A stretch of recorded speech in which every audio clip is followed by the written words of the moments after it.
In this module, I want to focus on something called print on demand. So what I'm going to do right now is I'm going to give you a quick overview of what print on demand is, why it's something that really every beginner should really consider experimenting with it. It is a great way to be able to start testing and learning the ropes with selling online using something called print on demand. In this section, you're going to notice that we're going to go through a tour of a couple of print-on-demand platforms. We're going to show you how to be able to use them. We're going to show you some examples, not only some of my own examples of how I made money with print-on-demand, but also how several of my students have made money with print-on-demand. I'm also going to show you kind of a little bit of the evolution of how you can start with print-on-demand, and then as you get a little bit better, you can basically grow and scale into having your full-blown e-commerce business, having a store online that people come to and buy stuff.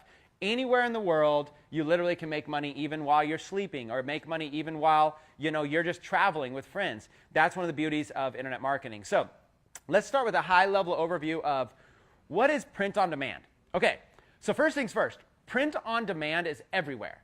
Okay, the concept is simple. See this logo on my shirt or this logo on my hat? What happens is that there are websites that you can go to that are called platforms. You can take this logo and you can go to this website and you can upload it. And then you can choose, I want this logo to be on a hat, I want this logo to be on a shirt, I want this logo to be on a coffee mug, or I want this logo to be on a container. And they will literally, what they will do is that they will have inventory. They will put your logo onto a container just like this. And then they'll make it available. You can have it on phone cases. Okay, phone cases are very popular. How many people here, let me see in the room here, how many people here have ever been to a mall and you've seen a kiosk that has custom phone cases? Raise your hands if you've ever seen that. Okay, pretty much everybody, right? That is an example of print on demand. You can come up with a logo that can go on a phone case, and there's companies right now online that all you have to do is upload the logo. They will fulfill it. They will have the phone cases. They will print that logo onto the phone cases. They will build you a sales page for you. So all you do is you upload the logo and say, I want it on a phone case. And then they will present you with a beautiful sales page. Minutes later, in just a couple of minutes, a beautiful sales page, and they'll say, it's yours. Now you have the sales page. All you have to do is drive visitors there. Every time somebody buys that custom phone case, you get a profit. And then they're going to have their base cost. They're going to say, okay, we want like 10 bucks, the first 10 bucks that comes in. You mark it up as high as you want, and you make all the profit. That's how it works. So I upload a logo to this, and they put it on this phone case. They build a beautiful page that shows it on the phone case. They'll even have different colors, red, blue, black, whatever it is. And then all I do is I drive visitors there. If the company wants $10 as a base for that, and I charge $15, then I'm making $5 profit per phone case. Maybe I charge $19.95 for a custom phone case, and I'm making $10, right, profit. Now that I'm making $10 profit, here's where it starts to get fun. Where do you find your visitors? Well, if I'm making $10 profit per phone case, then I can maybe spend $5 of that advertising on Facebook or paying some sort of paid traffic. So now, if it takes me $5 to acquire a customer that buys this phone case, then I'm out $5, but I've made $10 in profit. I've doubled my money. I've spent $5 to make $10. And if the audience is big and there's a lot of buyers in there, then I can spend $50 to make $100. I can spend $500 to make $1,000. I can spend $5,000 to make $10,000, right? So I can, what is that then? I get the spread. So literally right there, when you figure it out and you scale it up, that could be an additional $5,000 a month in revenue from a phone case. Now, if it were that easy, we'd all be rich. So it's not that easy. Let me break down where the complication comes. The complication comes is that people are jaded by advertising. Every single person here has seen a kiosk in the mall with a custom case on it. Okay, so some of us have bought. Just curious, has anybody bought from a kiosk in a mall? Has anybody ever bought a custom cell phone case? Raise your hands if you have. Has anybody ever bought one from them? 1, 2. I have. I bought one. San Francisco Giants, my sports team. I said, oh, that's a nice case. But the case is flimsy and it broke like the same day. But I still bought it, right? So here's the thing. We're jaded. Even though you might think, oh, it's, I do want a custom phone case, you just don't do it. So people are jaded by advertising. So here's the thing. What makes print on demand so successful is a couple of things, okay? And that's what we're going to break down real quick in this overview. The first thing is the design. The design that you upload is probably the most important piece of the entire thing. Now, you might think your design is great to you, but that doesn't mean anybody will want to buy it. And you might think, oh, well, of course, people want to buy like their favorite sports team and stuff like that, but you can't use sports logos. You can't use somebody else's logos.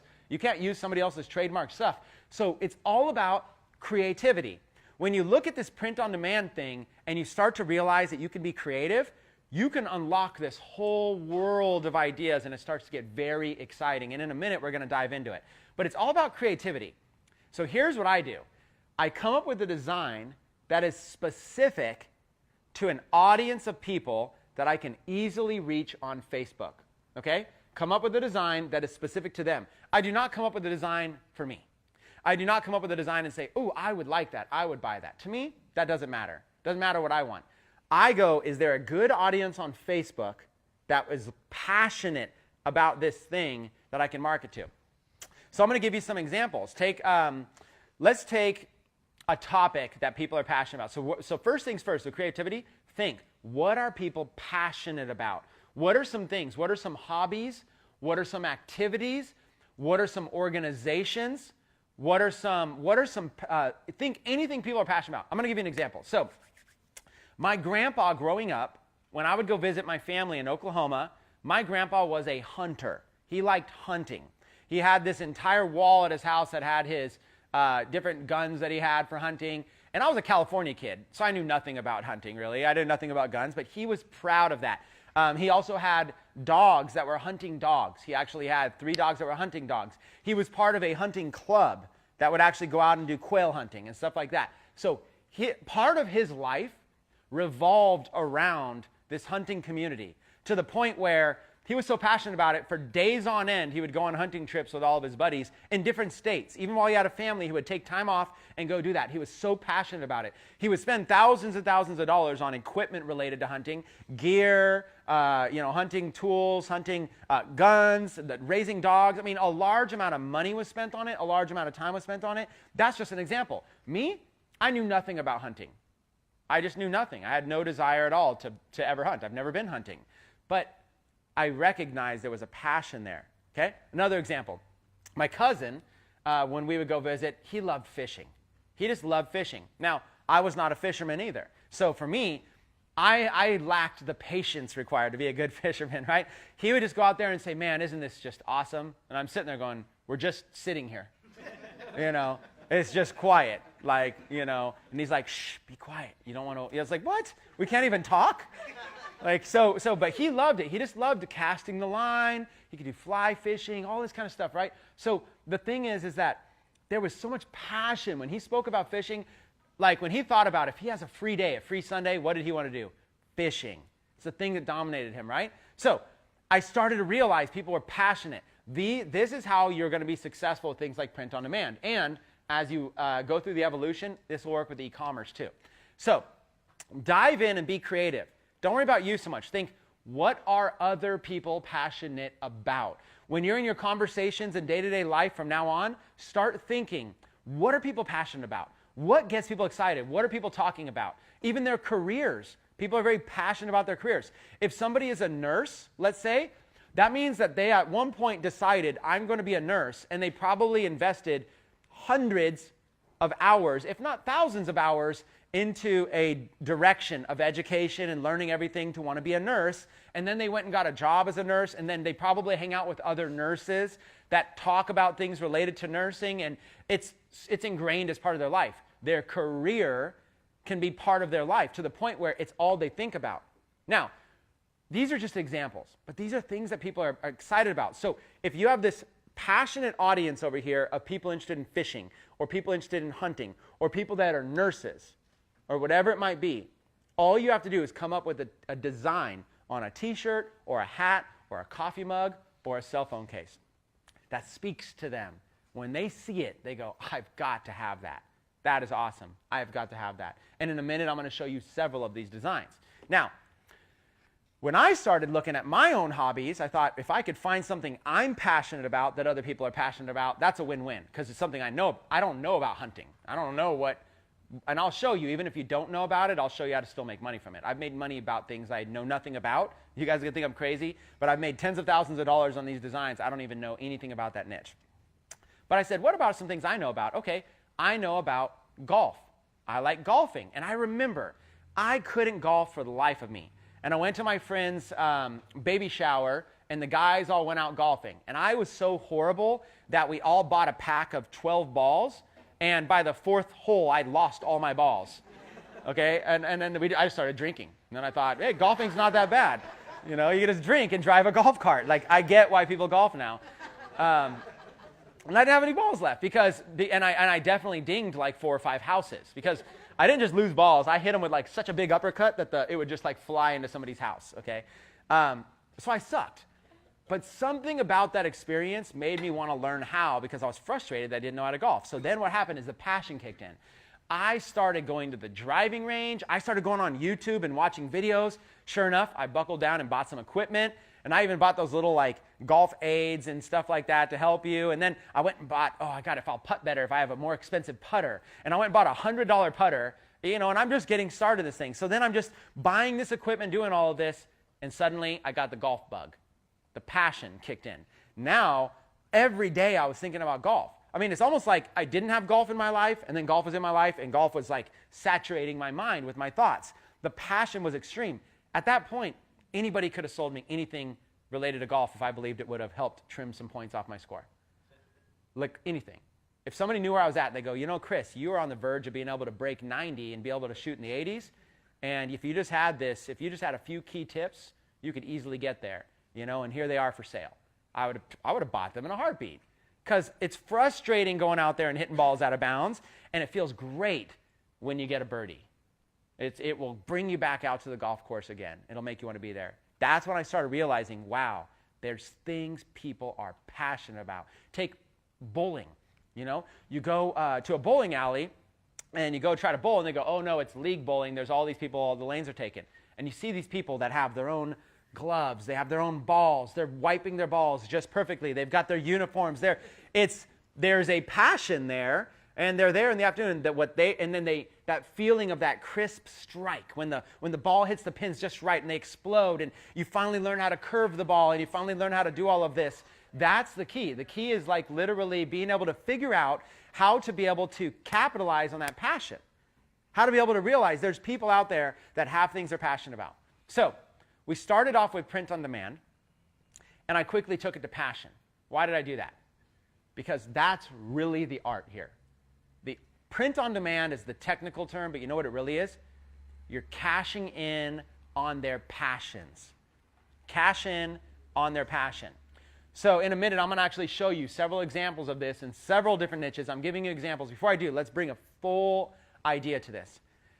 Print on demand is this simple. Okay? What you do is you find a passionate audience, you come up with a design that when they see it, they go, I've got to have that. That design speaks to me. So if the audience is nurses, you come up with a design for nurses. If the audience is bowlers, you come up with a design for bowling. If it's fishers, people like fishing, you come up with a design about fishing. Then what you do is you put it on the page. The design has to be good. It can't just be a crappy little design. It's got to be good. They have to be able to want to wear it on a t-shirt or a hat or a mug or whatever. And when you've nailed this, you spend a little bit of money, maybe $100. If you're making a profit, you spend a little bit of more money. And what will happen is you'll start scaling up because you'll spend $100, you'll make $200. Now you have $100 in profit. So now you have $200 to reinvest. Spend $200, you make $400. Spend $400, you make $800. $800 makes $1,600. Now you're really in the game. And here's the key. Don't take that money and just try to live off of it. Take that money and try to master this skill. When you master print on demand, you can literally start printing money on demand. And that's what I want to show you. So with that being said, what I want to do is I want to jump into my computer, and I want to show you a couple of platforms that you can actually use to begin diving into print on demand. And I'm not going to show you all of them right now. In this section, you'll see lots of them. But what I'll do is I will jump in and I will start with a service called Teespring. It's the one that I started with initially. So let's just go to teespring.com. Okay, so here's teespring.com. And hopefully we're seeing my computer screen. Okay, so you guys can see it up here. Okay, so teespring.com. Now, here is a website that is one of many. This is a website that you can actually sign up for free. Okay, this won't cost you money. You can sign up for free. And what this does is it basically gives you the ability to be able to upload your designs. They build your sales pages for you. And then after they build your sales pages, they give you your page. All you have to do is drive traffic to it. Teespring is going to cut you the check. So Teespring is going to make the sale, collect the money, and then they're going to cut you the check. So let's kind of go through this. Let's look at this. First, we're going to look at some example different types of shirts. We're going to go through a bunch of different niches real quick. We're going to look at them. And then in the classroom here, live, we'll actually be able to take some questions and stuff. So when you go to Teespring, the first thing I would do is I would go down to these categories. Because they've already figured out things that people are passionate about. Music, food, dancing, professions, doctors, teachers, military, view all jobs.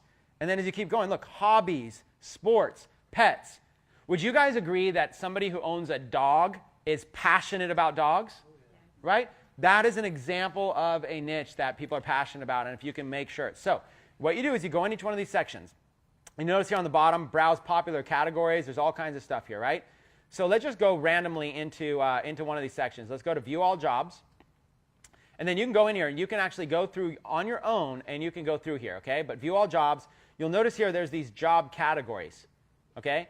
So you can kind of go into these. Let's just go to military as an example. Even if you're not in the military is, again, something that people are passionate about. Because think about it. People go and they move away from their family, they move away from their friends, and they invest potentially years and years and years of time into the military, and they're surrounded by a culture and a community that's very, very military based, and their friends are all in the military, and the one common thing they all have together is the military. And the military in itself is something they also teach you to get very passionate about. They want very loyal, passionate people in there. So, and just curious here, was anybody in this room, in this live audience, was anybody in this room ever in the military at any point in their life? 1, 2, 3, 4, a few of you. So thank you for doing that for service as well. That's an example. I'm sure you guys would agree that there's a camaraderie that develops. People are very, very passionate about it. So here we're going to look at some examples of how people like you and I are uploading logos to this site, targeting people in the military with their advertising, trying to come up with designs that they really like. So let's just take a look at them. Okay, we're going to take a look at this first one right here. Never underestimate grandpa. Now, when I'm going to show you these examples, a couple things. Number one, these are just random examples featured on the website. These are not my students. I'm not saying you should do the examples like this, and I'm definitely not saying to copy these people. I don't like copying. I think you can get creative and come up with your own. What we're going to do is we're going to use each one of these as a quick little case study to explain print on demand and how it works. So, what do we have here? Let's look at the elements. First, let's look at the t-shirt design. Never underestimate the tenacious power of a grandpa who is also a U.S. veteran. So let's look at, first let's look at the design, then let's look at the targeting. And if you guys are taking notes, write design plus targeting. Those are the two key things, design plus targeting. So let's look at the design. First of all, you'll notice it's really just two colors, right? Or it's a black shirt, so it comes across as three colors. But it's really just like a gray and a red, okay? So keep that in mind. The more colors that you have on your shirts and designs, the more expensive the print's going to be. So you really want to keep your designs to 1 or 2 colors so there's more profit in them. So that's the first little tip. Be very, very basic, 1 to 2 colors. Okay, now let's look at what I call design elements. So here's the elements that make up this shirt. Number 1, I see a USA flag in there. So one of the elements is a flag. Now, they're targeting, they're not necessarily targeting military. On this one, it's a little bit more specific. They're targeting veterans.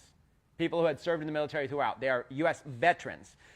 So they're targeting people that are United States and people that are veterans. Facebook will give you this kind of data. Facebook will let you know who are veterans that have served. So you have an automatic audience. So the USA flag is the symbol for, that's the symbol that's synonymous with that passion. So if you know nothing about the military, know nothing about veterans, you might not understand the correlation of some of these items. So sometimes it's good to choose a niche that you know about a little bit better, but some of these are pretty basic. Now, There's also like a necklace in there, what looks like a necklace. These are dog tags. These are like a military ID tags. So when people are in the military, they get these little tags. I'm not a military guy. These are just very basically speaking. They get these little tags. A lot of them wear them. So you see somebody that's ex-military, a lot of times they'll have like a little chain with these little dog tags on, these little ID tags. To them, that's like they're remembering their service. It's kind of like it's something more sacred to them. So they've utilized a flag, and they've utilized a very soft imagery of that. Okay, really nice. Now, they're also saying that this person is proud to be a U.S. veteran. So they're capitalizing on the passion of sometimes veterans are beaten down. Sometimes veterans are not looked at in high esteem. Okay, this has happened before a lot, right? So people that are veterans are a lot of times proud to be a veteran. They serve the country. They're proud. So this is basically a statement of pride. Okay, saying, here's the American flag, here's my ID tags, I'm a U.S. veteran, and I'm proud of that. Okay, so it allows somebody to share their passion proudly. Never underestimate the tenacious power. Okay, so they're using the word tenacious. They're using words like that, or just kind of like these powerful words to draw it out. And really what they're doing is they're just bringing kind of like a storyline to this shirt. Never underestimate the power. That could be anything. That's just a storyline. They're basically creating a shirt that kind of reads almost like a quote or a short little statement or sentence. That works really well. People like wearing shirts that have statements and sentences on them. You'll notice that the tenacious power is another thing to make them feel proud. Okay, but then there's another key thing here. There's a ribbon design, and on the ribbon design it says Grandpa. Now that's where it's very, very different. They're not only targeting veterans, but they're getting very specific. They're targeting veterans who are men, because grandpa is a male term, and they're targeting veterans who are men, who are United States, okay, so U.S., veterans, men who are grandparents. Okay, so there's at least 4 things happening here. So when they're doing their targeting, when they're saying who is an ideal person for this shirt, they're identifying their target market. They're saying, okay, men, and also I could say a 5th thing, which is going to be age. Grandparents are going to be, if you just do some basic math, grandparents are going to be at least a basic age, right? Even if they had their first child when they were 20 years old, and then their child had their first child when they were 20 years old, they could be a grandpa at age 40. But really, that's kind of going to be on the early cusp. A lot of times, 50s, 60s, stuff like that. So, grandpa, they're targeting. So look, they're targeting men in the United States who are veterans, who are grandparents, who are probably ages 40 and above. There's no point in targeting less than that. So there's your targeting points. That is how you make money with print on demand. You understand to come up with a good design. Now, let's talk design and targeting. So we talked about the elements of the design. We talked about the colors, the elements, the storyline. But let's also talk about the quality of the design. The quality of the design is important. Generally speaking, for those of you that are live watching right now, would you agree this design is decently laid out, is pretty good structure, looks pretty good, right? It's professional enough you might see something like this in a store, right? But it's not like so intricate it's impossible to do.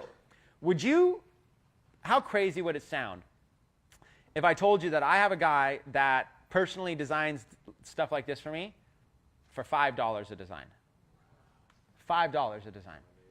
That's why we have an entire module on outsourcing. So I've got a guy that designs these for $5 a design for outsourcing. When I really want a design that pops, or I really think that it's a seller, I'll invest as much as $20 in a design. Only once I invested $100 in a design, and that design didn't really sell much more than the $20, $25 design. So I only did that once and stopped doing it. I literally, for designs like what you're seeing, all you have to do is have the idea, have some other designs to model after, and you can go to an outsourcer. We have an entire section in the Impact series on outsourcers to teach this. You can take a design, you can change around the elements, you can take in a few other elements you've seen, and then you can basically give like a new sentence, a new tag, new everything, give it to a designer and say, design me something different but similar. And the designer will design you something like this. Here's where I get some of my design ideas. I go to stores in the mall. Okay, I've got a couple of children, right? A 3-year-old and a 5-year-old boy. I'll take them to the mall, hang out, and stuff like that. Every single time I pass a t-shirt shop, I always just swing right through, and I look at the designs, because I'm sitting there and I go like, what are the designs? And I always think, ooh, what creative idea do I have that I could change that design to basically fit a niche? Like, I'll go and I'll look at a design and I'll say, what if I swapped the words around? Like, for example, U.S. veteran. Look at the elements, you guys. Look really quick at these elements here. What if, instead of U.S. veteran, what if it said something like, who is a nurse? Right? Or who is a fireman? And what if instead of a flag, maybe it was a fire truck or something symbolic to a fireman? Right? Or what if instead of a veteran, it was a bowling shirt? And instead of a flag, it was lanes with pins. You see what I'm saying?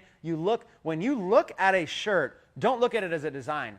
Look at it as there's various design elements in there. There's words, there's fonts, there's ribbons and elements there. There's a flag, there's these tags in there, there's more fonts. The fonts kind of match the theme. These are very militaristic power fonts. There's colors, and there's a phrase. You start looking at it like that, and you start realizing, like, wow, I could swap this out. So next time you're in a store, be thinking, how could I swap this out? And that's where I've come up with some of my great ideas. And you might be looking at something that's like a t-shirt that's for like fans of a TV show, like fans of the Walking Dead TV series. You might be looking at that and going, okay, fans of the Walking Dead, there's a shirt for fans of the Walking Dead, but then suddenly you realize, well, there's fans of everything. There's fans of every TV show, every movie, every topic, every. I wonder if I could just swap things out. Instead of zombies, with the Walking Dead zombies, instead of zombies, I could replace it with this. Instead of the word Walking Dead, I could replace it with this. But keep the same elements. So you know what you do? You pull out your phone. You take a picture of it. Okay? And then what you do is you basically kind of think about what you want. You take a picture, you kind of mark it up a little bit, and then you basically give it to your designer, who you can design for as little as $5 to $25, have them whip out a shirt, and then you go upload it, and you test it on these sites. It may not sell. You never know, but when they start selling, boy, they start selling. You'll also notice this is the sales page. So, never underestimate Grandpa is a fun little title. Notice they also have some other things here. Okay, safe and secure checkout with credit card or PayPal. They're writing some words on here. So along with the design, you also are putting in a description on this page. You'll notice that they put safe and secure checkout. They want customers to feel like, okay, they're seeing this probably on Facebook. They want customers to feel comfortable with it. Look at this. Papa version, Papa version, Grandma version, Mama version. Are you guys starting to see how this person understands that that word grandpa right there could be swapped out very easily? So let's go check it out. Let's go see what happens when we click on these. And look at this. This starts to really show you the power. When you have one shirt that's selling well, this grandpa one, look at this. Same shirt, what did they change? Papa. Papa would be, depending on where you are in the world, the country, whatever, here in the U.S., there's some people that will call their grandpa, or maybe even their father, I don't know how, to the extent of it, but they call them Papa. It's a common thing. In fact, that was my grandpa's nickname in Oklahoma, so it was very common, called Papa. And then we ended up calling him Pampa. Mama and Pampa was my grandma and grandma. So grandma and grandpa. So this is just common, they do this. And then here's one, Mama. Never underestimate. And look, the shirt's a little more blue, just a little different. Never underestimate the tenacious power of a mama who's also a U.S. veteran. They got the mama shirt, they got the grandma, and they got the papa. Okay? So these are called templating out your design. So you find you find a passionate audience, you come up with a logo, you come up with an idea for a design that looks good, you pay maybe $25, you upload it, and they put together a sales page, and then you can put some text on there. You can see safe and secure checkout with credit card or PayPal. Now, you can advertise directly to this individual page, or sites like Teespring will also give you your own storefront. So you can actually build like your own storefront that has all yours. So let's look at this person's storefront. They've created a store. And by the way, this just to show you that this is like you could do this with any term, phrase, anything. This is not a saturated market. Every single day I come up with like endless ideas for t-shirts. I even thought one day like I'm just going to brainstorm a list of like 1,000 ideas and just give them away because there are endless ideas for this. This is a real legitimate thing. This person has created a never underestimate store. Okay? So what they have is they have a graphic here showing lots of their different designs. Okay? And just like that, look at all their different stuff. Never underestimate grandma, grandpa, papa, nana, granddad, grandma, pampa, mama.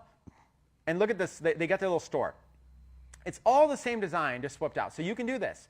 You can create a store that has your designs, and then you can have all your designs loaded up, and it could be all themed around something. You can advertise directly to your store, or you can advertise directly to the individual product. So let's look at a couple other elements. Let's look at the element of a couple other things. They've got two more things I want to talk about, or really a few more things. One is I want to talk about pricing. So they have chosen the price of $24.99. Now, when you're dealing with retail pricing, you generally never want to use round numbers. You generally don't want to say 25. Now, you can experiment, but it's generally better instead of saying 25 to say $24.99, because the way the human mind works with sales psychology is you see the number 24. In fact, there was a case study done on this where people bought an item, okay, and it was something like blank.99. Let's just say $24.99 because I don't know the exact price, but they did a whole study on this, a video on YouTube. You can watch real, one of like not hidden camera, but like interview type things, and people all bought this item. And then it said another person would come up and would ask them about it. Oh, that's really awesome. Where did you buy it? Da, da, da. And they would say, really, how much did it cost? And the person would always say this price, $24.99. But it didn't cost $24.99. With tax and stuff like that, they paid over $25 for it. But the price that they told almost all the entire time was $24.99. So they saw an item in a store, they saw $24.99, and they thought, okay, that's reasonable, I'll buy it. When they actually went to checkout, it was more like $26.32 or something like that. But they never saw that price. Even though it's what they paid, they never saw it. They have the receipt in their pocket that has the actual real price. How much is this? It's $26.32. Nope. You know how much they said? $24.99. Sales psychology. So when you're doing pricing t-shirts, the most common would be like $24.99, $29.95, stuff like that. Okay? That's a little thing. So pricing. Pricing's important. On a shirt like this, I can't tell you the exact cost of this, but on a shirt like this, I could tell you the rough cost is probably around $10 to this person. So when they charge $24.99, they're probably making, I don't know, 12, 15 bucks, something like that in profit. So let's just say 15 for the sake of keeping it simple. Every time they sell a shirt, they're making roughly $15 in profit. That's powerful. That means that they have an advertising budget of up to $15 to spend to try to get somebody to buy this shirt. So they spend $15. If they don't make a sale, then either the design wasn't good or the targeting wasn't good. That's why I said design and targeting. So they try again, spend another $15, try to make a sale. If they spend $15 and they make a sale, they've broken even. If they spend $15 and they make a few sales, now they're starting to make some really good profit. So that's kind of how this thing goes. You'll also notice colors. Not only do you choose price, you're going to choose different types of shirts. They have a hoodie. So let's look at this. This print-on-demand shirt automatically shows the design on the back of a hoodie here. And this hoodie is a Gildan 8-ounce heavy blend hoodie. They're selling it for $39.99. So this hoodie probably has over $20 profit on it. Okay, pretty cool. And then you look at these colors. You can see they got different colors. So they got different styles. So they kind of go and look. They'll kind of go through the colors and see what they look. So when you're designing your shirt, you can do all of this. You can upload your design. You can choose what type. And look at this. It's got a little mug. Check that out. They got this little mug right here. They put the same design right there on a coffee mug. And they're selling that coffee mug for 15 bucks, $14.99. So this gives you an example. You're uploading an image. You're putting it on all this apparel. And then when you all get it set and done, they duplicated the image. And instead of grandpa, it's grandma. And then they put a whole other line of apparel. All they did was they paid for, in a simple term, I don't know what they did, but an example is what I would do with this. I might pay $25 to get the design done once, and then probably just a couple dollars for the variations. Or I might, because all they're really doing is change the word grandpa. That person would probably throw it in for free. $25, they design it, and then I say, can you give me a few versions where it says grandma, mama, pampa, stuff like that. And they'll probably just throw that in for free. I'm probably out about $25 in overhead at this point. I take that design and I upload it to multiple different things, and I build my little storefront just like this. That's what I do. That's the power of this. And then people can buy it right here. People can buy it now. Now, another thing you'll notice is there's a countdown timer. Okay? This is interesting. The reason that these sell very well is because there's a couple other elements, and I want you to take notes on this. Remember I told you design and targeting? There's a couple other elements that are going to be effective for you to be able to sell things online, especially print on demand. The first two I told you were design plus targeting. The next two, urgency plus scarcity. Okay? What happens is, if this is just a regular store with a regular product there, somebody can come back at any time. By putting a countdown timer on it right there, this creates urgency. They have to purchase it before this is only available until Friday. They have to purchase it before Friday. So if they were thinking, oh, this is really cool, they might come back later. But right now, you got them on the page, they're looking at it. By having a countdown timer on there, it's automatically going to give them a deadline that they've got to purchase this by. And it works really well. This is not something you would see in a store. When you walk into a store in the mall, you don't see a design like this. You don't see a coffee mug that says, never underestimate the tenacious power of a grandpa who is also a U.S. veteran. You don't see that. So you can say, not available in stores. Limited edition. You can start doing words of scarcity. Your text can be scarcity. Limited edition. Limited supply. There's only a few more left. This is a limited test run. You know, you can start using words like that. And then the urgency is it's only available until Friday. Only available while supplies last. What you have is you now have a nice design with good quality targeting, with urgency and scarcity, all working in harmony together. That is the key to being able to sell. The beautiful thing is these platforms like Teespring have it all built in for you. So you don't have to learn how to code a countdown timer. When you set this up, you just literally just set how long you want the countdown timer to be. 7 days, 20 days, stuff like that. The way that this works on these social platforms, the way it works is this. When you set up a product for sale, Teespring's going to say, how many do you anticipate you're going to sell in how long? So you'll choose, I anticipate I'm going to sell 100 in 1 week. So what they'll do is they'll put a 7-day countdown timer, and then they'll say, we need to sell 100 of these in order for this to print. You've all heard of these sites like Kickstarter. You guys heard of Kickstarter? Like these crowdfunding type sites, stuff like that? Okay, it's very, very similar. The model with Kickstarter is, I have an idea. In order for me to I have an idea for this really cool thermos that keeps my tea hot for 10 days. It's just this really cool idea. It's 10 days. Imagine that like you could just have these set up and it keeps it hot in the refrigerator. You can have 10 of these in the refrigerator, hot tea ready to go on demand, 10 days even. I just walk in, grab it right out of the fridge, and it's hot, and it's good to go, and it's fresh. Okay, that's a cool idea. So I got this idea for this thermos. But in order for me to actually make these, take it from idea to make them, I need $100,000 to make this reality. So I go on Kickstarter and say, hey, do you want to pre-buy these ideas? If I get $100,000, then I'm actually going to make these. And then when I make them, then you can have them. You're going to go and give me some money, like $50 or whatever. And you're not going to get this for like 3 months because I need to collect all the money, then I need to make it, and then I need to give it to you. That's how Kickstarter works. It's like crowdfunding, right? It's like saying, I have this idea. If everybody chips in $50, I'll have enough money to make it, and then you'll get one before everybody else. Cool idea. That's how sites like Teespring work. What they're saying is, it's going to basically say, hey, we need 100 of these to sell in order to print this. What happens is, as soon as 100 of them sell, the campaign tips. Okay? And you can tip it with much less than 100, but the campaign tips, the shirts all print, and when the 7 days is up, Teespring takes all those orders, and then they print all those shirts on demand, and they send them to the customers on your behalf. You don't do anything. No inventory, no shipping, no refunds, no nothing. No money, no transactions, no nothing. They handle all of it for you. All you do is upload the design and drive traffic to the site for people to buy the stuff. It all gets handled for you. When the 7 days is up, they ship it all out, and then based on what your profit is, Teespring cuts you a check. Whatever the difference is, Teespring gives you the difference, the check right there. It goes straight to your PayPal, stuff like that. One second, we'll do questions. They cut you the profit. So what happens is, the lower of an amount you choose, 10 shirts, you're going to make less profit because it's going to cost Teespring more to print and do 10 shirts. If you sell 500 shirts or 1,000 shirts, you're going to get a nice profit on each shirt. The more shirts you sell in that week, the more profit you get.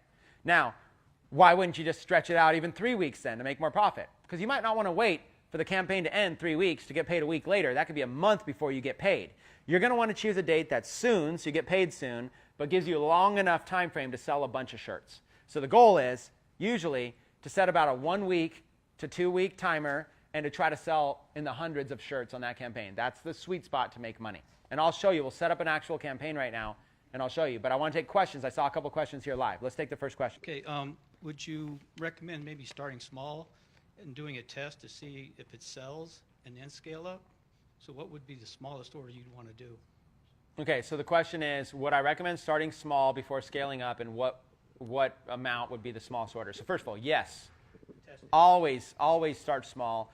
There was one time where I thought that I had a home run hitting design, so I just went big right off the bat, and I literally spent like $4,000 in advertising because I knew it was a winner, and it just flopped hard. I was like, wow.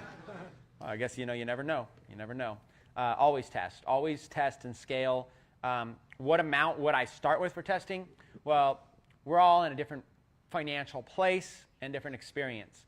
For someone like me, I feel a little bit more confident because I've had some winners. I've had shirts that have gone on to do $30,000 in profit while others have gone on a flop. So I've seen this diverse amount. So I'll always test probably at least $100 on a design. To me, $100 is something I can live without. It's a nice dinner out, whatever, on the night or whatever. I can live without that, $100.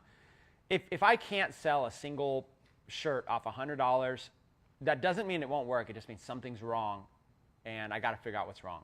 Design plus targeting, urgency plus scarcity. Am I matching the audience well? Maybe the design has been done. Maybe what a lot of people do is they try to take shortcuts. They try to copy other people. They're like, oh, I'm going to just do this one right here. They try to copy, and that just doesn't work. A lot of times that this market has if you copy, somebody's already really tapped that so well. People have already been seeing it. They're a little bit blind to it. It doesn't really work well. And they think, oh, I suck at this. No, you just got to you just got to test. Also, what I do is I don't just try to test one design. When I started, I did about 10 designs, and out of those 10 designs, 2 of them sold. 8 of them lost. So I'm losing money on 8, and 2 of them are selling. Let's come over here to this screen. I want to draw that example on this screen. I've actually never even used this, so we'll try.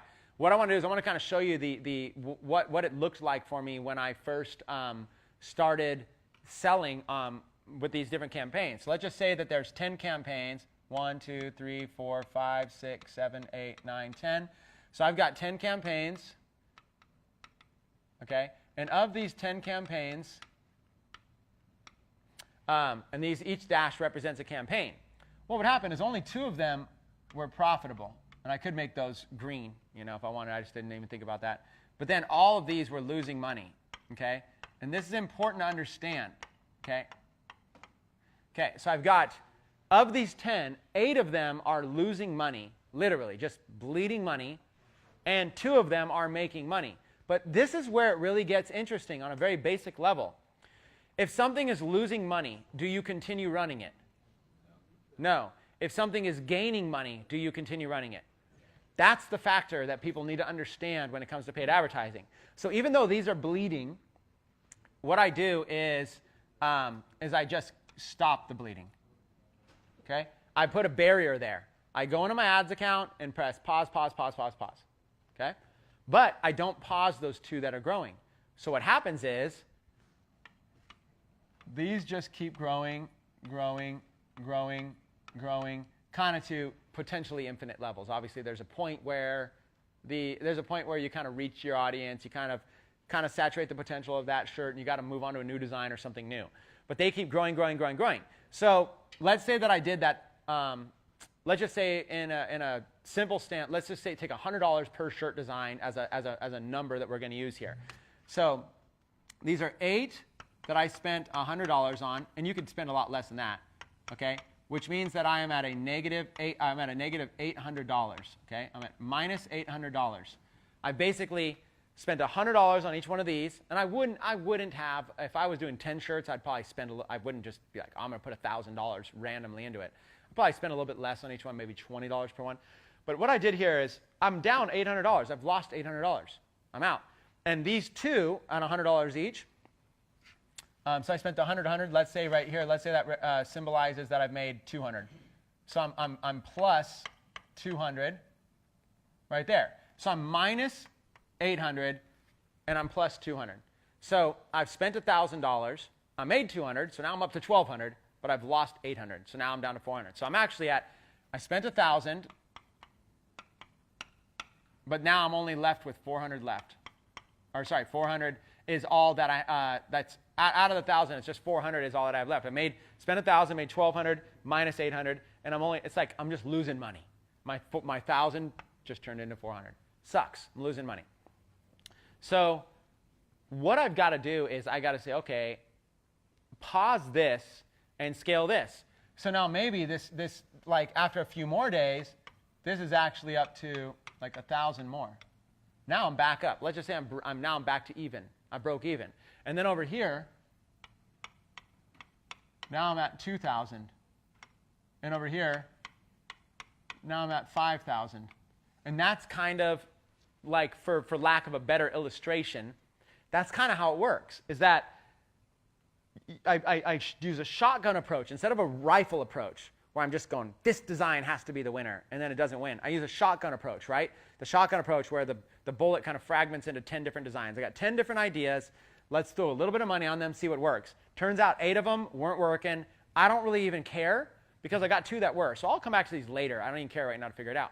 These 2 that are working, I'm going to not only am I going to let them continue to run, but I'm probably going to tweak the ads and figure out if I can make them even better.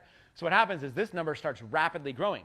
So you're able to cut your losses while rapidly growing your profit. And at a certain point, there's a tipping point. So if this were like a scale, what happens when you start your paid advertising, you're going on a dip like that.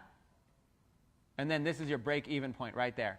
So you go on, when it's paid advertising, got my 10 designs, I start, and then I lose money, and then I get over here and I break even. But then when it breaks even, remember, I paused all the losers.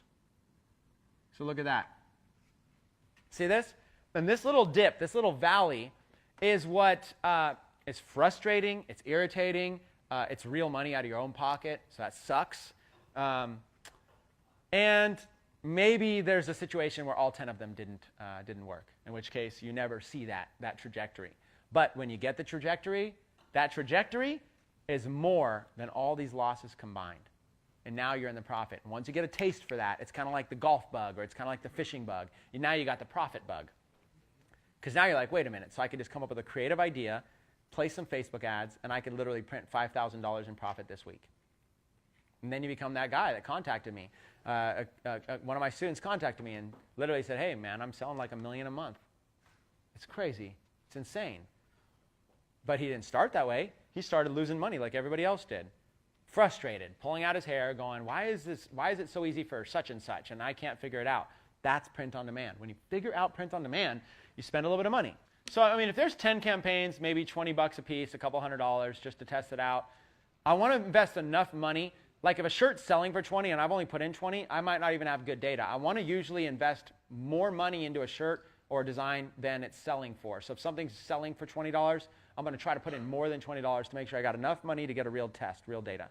Okay, questions? Inside of Impact, will there be a tool available that you can take some of these ideas and run them through and make sure that they're not copyright protected or trademarked, so that you're not having any legal infringements and get yourself in trouble? So yes and no. The question is, will there be a tool to help make sure that things aren't trademark protected? So first of all, no, we can't legally identify for you what's trademark and what's not. That's up for you to do. But we will have we'll have training in there to help identify. We'll teach people how to identify what's trademarked, what's copyrighted, stuff like that. There's some obvious things not to do. Obvious things to avoid would be sports logos. Obvious things, sports is going to be the biggest one. Like I see a lot of people try to capitalize. Right now it's football season. I see a lot of people trying to capitalize on football, especially college football. Great niche, right? So you cannot use a sports logo in any way whatsoever. Most of these print-on-demand companies will shut down your campaign before you even go too far with it, because they don't want to get in trouble either. But you can learn, what you want to do is you want to learn to, if you have to do that niche, if you're like, I'm going to do sports no matter what because I love it, learn to find words, keywords, nicknames, keywords, stuff like that are more fair use. Learn to find words that are a little bit more fun and play on those words. So think people that are this team fan, what are other things that they're always saying or always doing, or what are some commonalities, and get creative. What associations do they belong to? What things do they love? You want to think like that. Okay, we had more questions back here. Even though this is custom t-shirts or hoodies or whatever, do you ever run into shipping issues or returns? Okay, so even though this company they specialize in this stuff, is there ever shipping issues and returns? Yes. So one of the so first of all, yes and no. This company, these platforms that we have listed here in the Impact Series, these are platforms that have been vetted as good ones. There's going to be a lot. You might go, oh, what about this little ABC print company? Well, the more of an upstart they are, the more problematic they might have. I mean, a company like this has done whatever, hundreds of millions of dollars. So they've developed a process that's pretty good. What you're looking to do is you're looking to use a decent, large company that's made those mistakes and corrected. But there will be times, like for example, there's a picture right now on the screen of a mug with a design on it. So you're like, man, that looks good. But then when it actually comes, like maybe the design got as like a little square got printed on it. You know, kind of looks bad. Stuff like that will happen. There's human error involved and all this kind of stuff. So then there will be refunds. Usually, the cool thing is these services have incredible customer support. So what you do is when you're running Facebook ads, you're going to have a lot of comments. When a couple weeks after, a week after your campaign closed, you're going to have a lot of comments from people that are like, they bought the shirt or whatever, and they're talking about it. Okay, especially when you have a successful one. And they're talking about it, and people are either going to be in there complaining about it or raving about it. And so you can kind of spearhead that. When people are complaining about it, you can respond back to them really quickly and be like, hey, no problem whatsoever. We'd love to take care of that for you. It happens. Here's our support. And you can literally give this company support. Say, here's our support. Contact them. Make sure they'll send you out another one. Perfect. They'll own that one. It happens. So as long as you're on top of it, you can spin that a little bit. But it's their responsibility to make sure. It's your responsibility to line the picture up the way you want it on the mug. So you have to give you lines you have to stay inside of. It's your responsibility to do that. Once you have it there, it's their responsibility to make sure that the customer is satisfied with the end product and end result. So as long as you use a good, reputable provider like Teespring or there's several more featured here in the Impact Series, you should be fine. Good? Okay, let's go on and mess around with the design. Okay, before we go into design, let me go back to niches really quick. Let me go back to these categories of design. So back on my computer screen here, let's go to these categories of design. And I really quickly jumped into military, and I didn't give you kind of a broad reach. So before we go into specific, let's go into like more categories really quick. So like look at all these categories: sports, pets, entertainment, names, politics, occasions, events, jobs, belief, awareness. This picture of politics. It almost looks like Donald Trump's hair or something like that. Let's go to pets. Okay, so this time we'll maybe deep dive on a couple, but let's just look at, let's leave up the screen like this and let's look at a couple. Okay, let's look at this first one. The pink shirt. Drink wine and pet my dog. So the shirt says, I just want to drink wine and pet my dog. Okay, pretty simple, right? One color. Now the shirt is a color, but look, the design is one color. It's essentially, I could probably zoom in a little bit. Essentially, it's white. It's just white. Do you notice that? Now, there's a phrase, I just want to drink wine and pet my dog. Now, who knows if that phrase is going to be good or not, but it's just there. And you notice there, what are the elements of this? The elements are a phrase and a wine glass and a dog. So the wine symbolizing wine, dog symbolizing dog. A silhouette. So going back to trademark and copyright, they're not using like somebody's real dog. These are very available, basic graphic design silhouettes. So when you go to a designer to design you something, in fact, this is actually so simple, some of you in this room could probably design this yourself. This is not like grade A, hardcore graphic design. It's pretty simple. It's like clip art type design. But it works. It's crazy. So we'll just kind of pull that one open, and we'll look at it. So I just want to drink wine and pet my dog. So let's look at this. 4,004 sold. It's available until Friday, so they still have a countdown timer. How many people, before I showed you that in this room, how many people would have thought that this little design sold 4,000? This little clip art design, a couple of you? 4,000. And here's why. Because remember I said design and targeting? Well, when you're targeting somebody who's passionate, this is what's called an intersecting audience. Okay? With Facebook, when you go into the Impact Series, when you go into the Facebook advertising section. You're going to learn more about Facebook ads. You're going to learn about something called intersecting audiences. And intersecting audiences is where you take two different audiences completely and you intersect them. Okay? The two different audiences are pet owners, dog owners, and wine drinkers. Two totally different things. But you would all agree, right, that some people who drink wine also happen to have a dog. Okay? That's where the intersection is. People who like this topic and this topic, you're going to target the people who intersect. So Facebook gives you the ability to be able to choose these intersecting audiences. Now, not only that, you'll notice one other element. So this shirt is targeting people who drink wine and people who have a dog. What is the other who else is this shirt targeting? Females, women. As evidenced by two things: color and shirt design, or the shirt type of shirt, right? It's a women's shirt, and the color is a pink. Now, even if you go, look, well, here, I just want to drink wine and pet my dog. There's a hoodie, so this could be gender neutral right here. But generally speaking, the colors that they're choosing the women's premium tee, then they're choosing the women's relaxed tee. So here you go, $24.95. It's a single color design. Again, probably around $15 in profit. We'll do something similar right now. I just want to drink wine and pet my dog. Okay? Pretty simple. So I'm just kind of showing you, and again, like, look at this. Urgency and scarcity. What do we got here? Limited time only. Not available in stores. Did we just discuss that? And here we are finding somebody using the same stuff. Look, guaranteed safe checkout. Okay? So urgency, scarcity, you're giving people trust. And you scroll down here, now this is social proof. Like when you're on a Kickstarter campaign and you see that somebody has a great idea, but they only have funded $100, you're like, oh, really? Do I want to be the first person to do this? But if you see that they funded $40,000 and there's only $10,000 more to go than it makes it, you're much more likely to give your money. As more shirts are sold, the social proof makes it easier to sell more shirts. So that's one of the benefits of this, is that it'll help you get more social proof. Okay, so let's go down to these related shirts, and let's look at some of these related wine shirts. Okay, and let's look at more of these intersecting audiences. So here's a women's tank top. Weights and wine, because punching people is frowned upon. Okay, it's a funny statement, right? That basically says. And this is like playing off this. There's a popular trend that was emerging in the graphic world about punching people. It was just a funny little thing. So you might not understand that, but it was actually pretty popular for a while. But let's just look at the weights in wine. Same thing. You got to look at the design elements. Font. The font almost makes the design. Weights in wine itself is like a cool font, but then you have elements of a couple little basic clip art style weights and a glass of wine.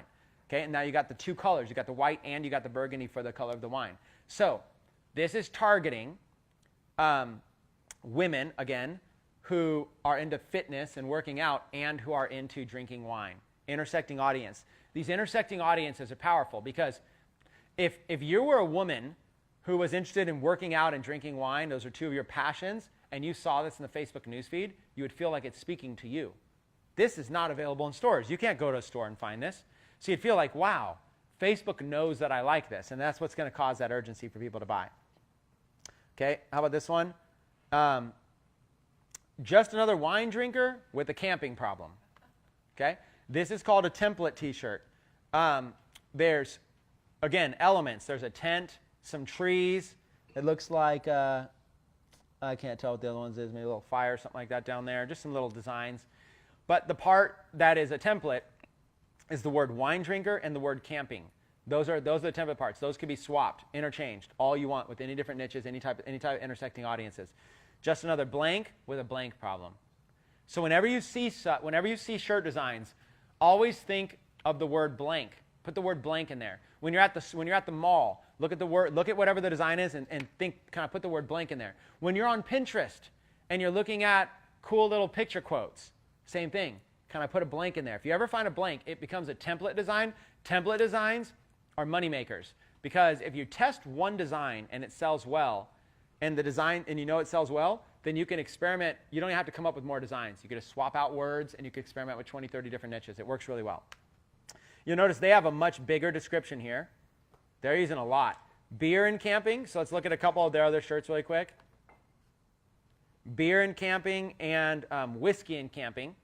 They're doing the same thing, just another beer drinker with a camping problem. So remember, you had just another wine drinker, just another beer drinker, just another whiskey drinker. See what they're doing? They're basically taking people who are interested in camping who are also interested in whiskey. Now, as a quick disclaimer, if you're ever advertising alcohol or anything of that nature, anything at all that's adult related, guns, alcohol, anything like that, always make sure you're targeting an audience of 21 years and older. You have to make sure you're doing that. Facebook will potentially shut down your ads account because it's just, Facebook does not want to have 18-year-old kids seeing a whiskey t-shirt, okay? Make sure you do that. It's important. I mean, I even ran a billiards shirt, pool billiards, and you have to run 21 and older for that. Billiards is representative of a bar term in Facebook's terms, so you have to go 21 and older if you're doing billiards. So if there's anything at all that might be remotely close, you want to make sure you do 21 and older. Plus, 21 and older is not a bad idea. They're more likely to have credit cards anyways. Okay, so here's some examples. How about this one right here? 2 colors, green and pink. I just want to work in my garden and drink wine.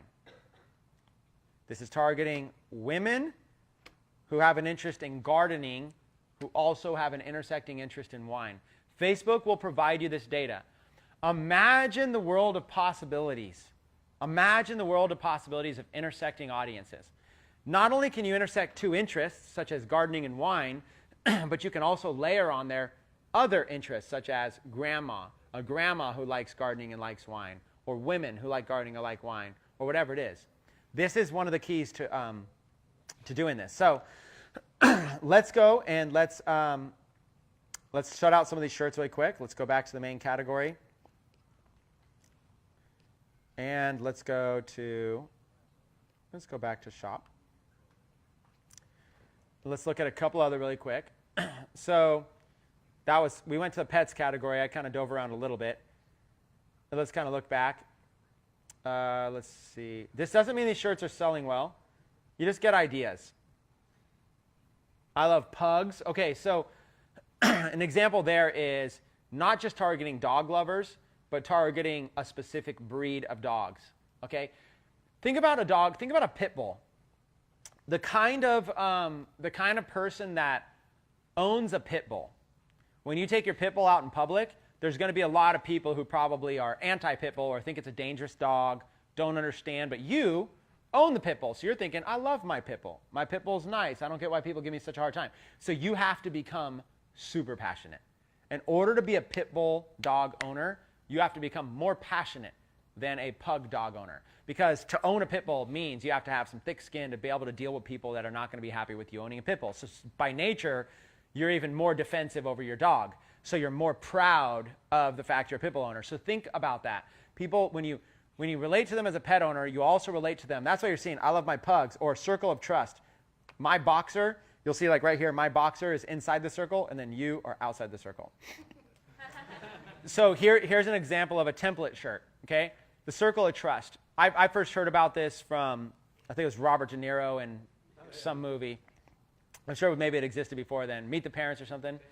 And there was the circle of trust, and he was out of the circle of trust. So this is a template idea. Could this work if you said blank? Could the my boxer in the image there, could that be blank? Circle of trust, my blank, and then you, right?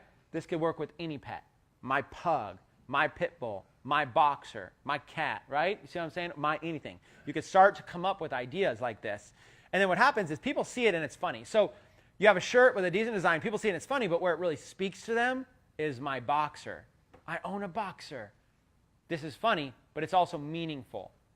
And then I go and it's not available in stores, limited time only, and it's only available till Friday, and timer's about to run down. Well, guess what?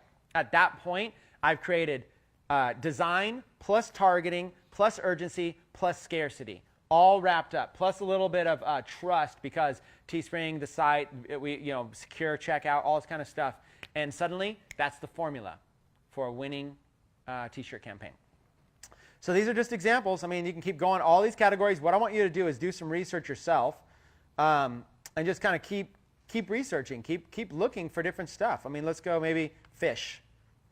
Okay, or let's even just do it. Let's even just do we'll type in like fishing. Let's use the search button here.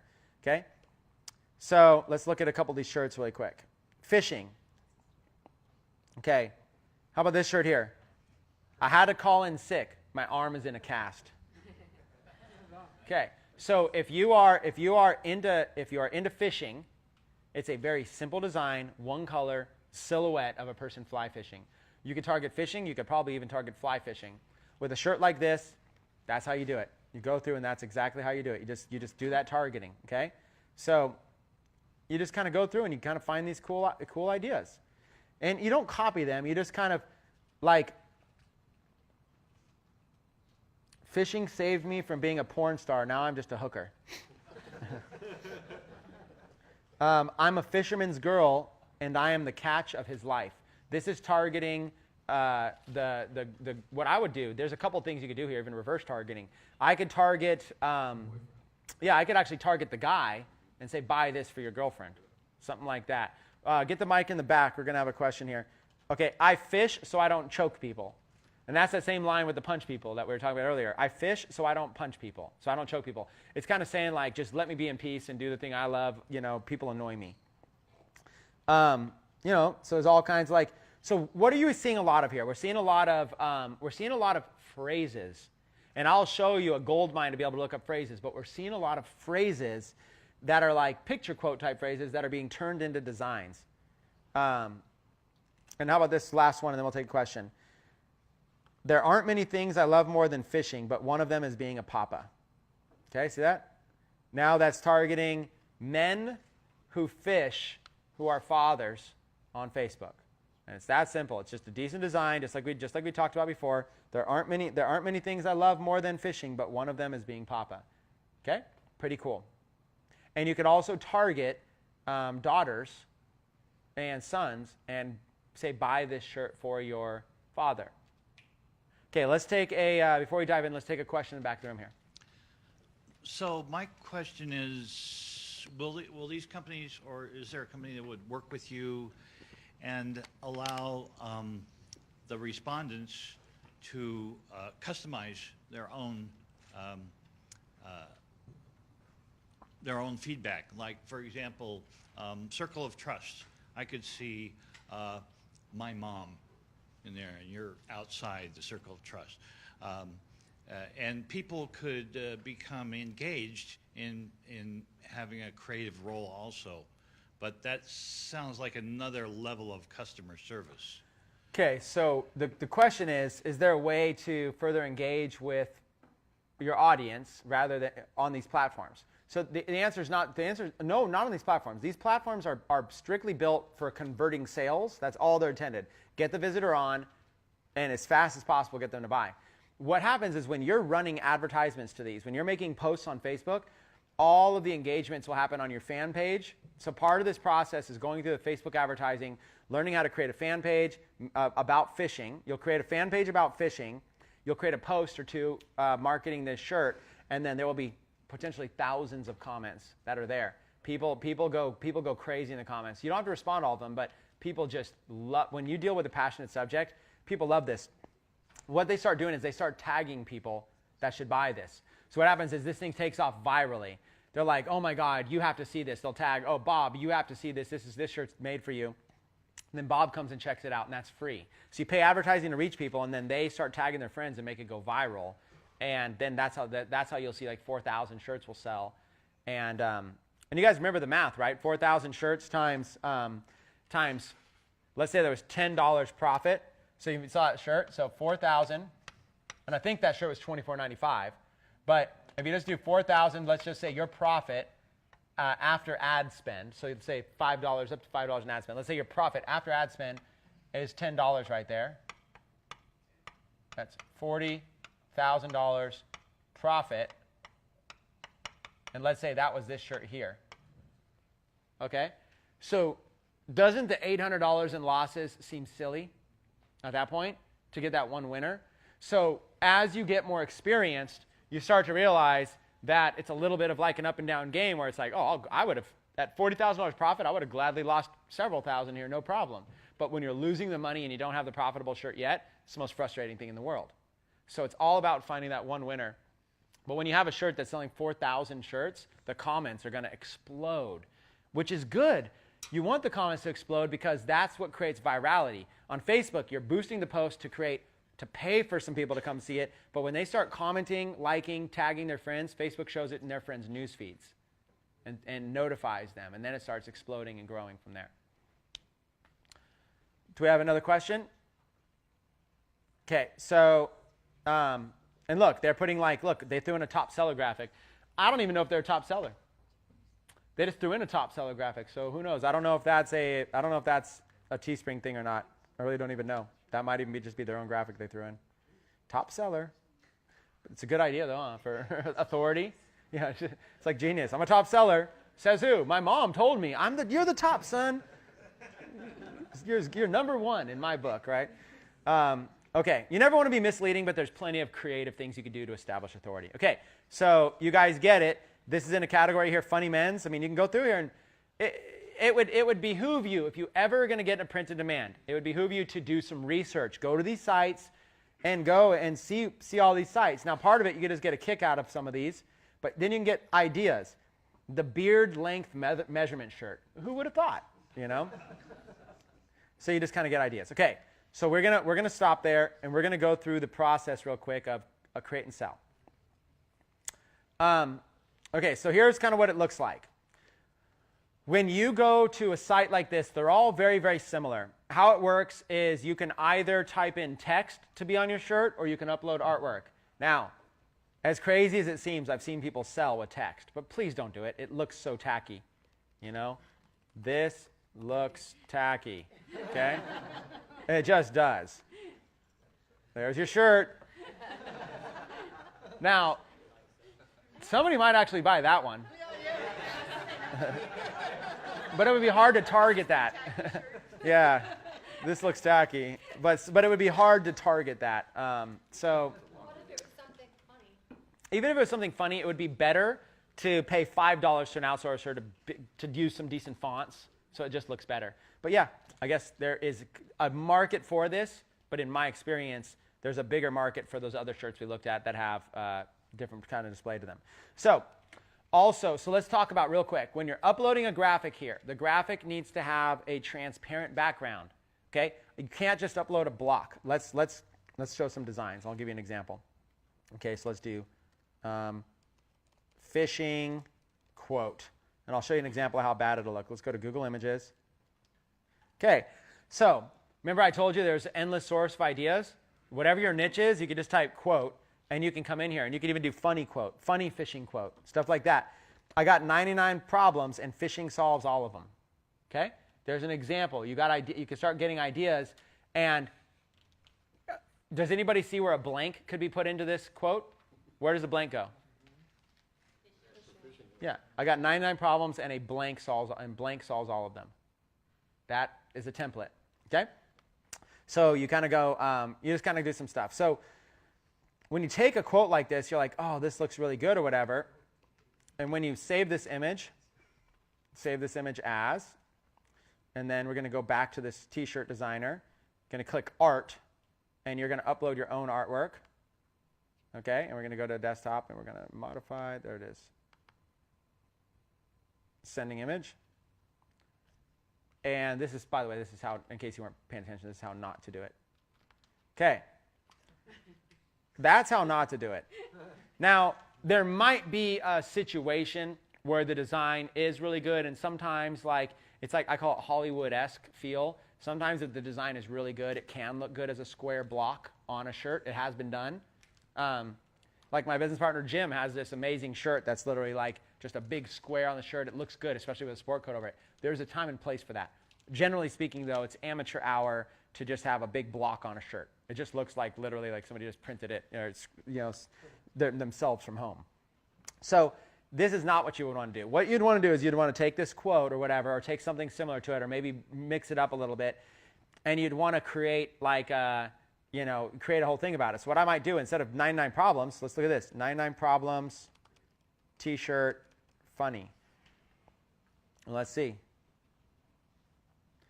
Okay, so here's an example.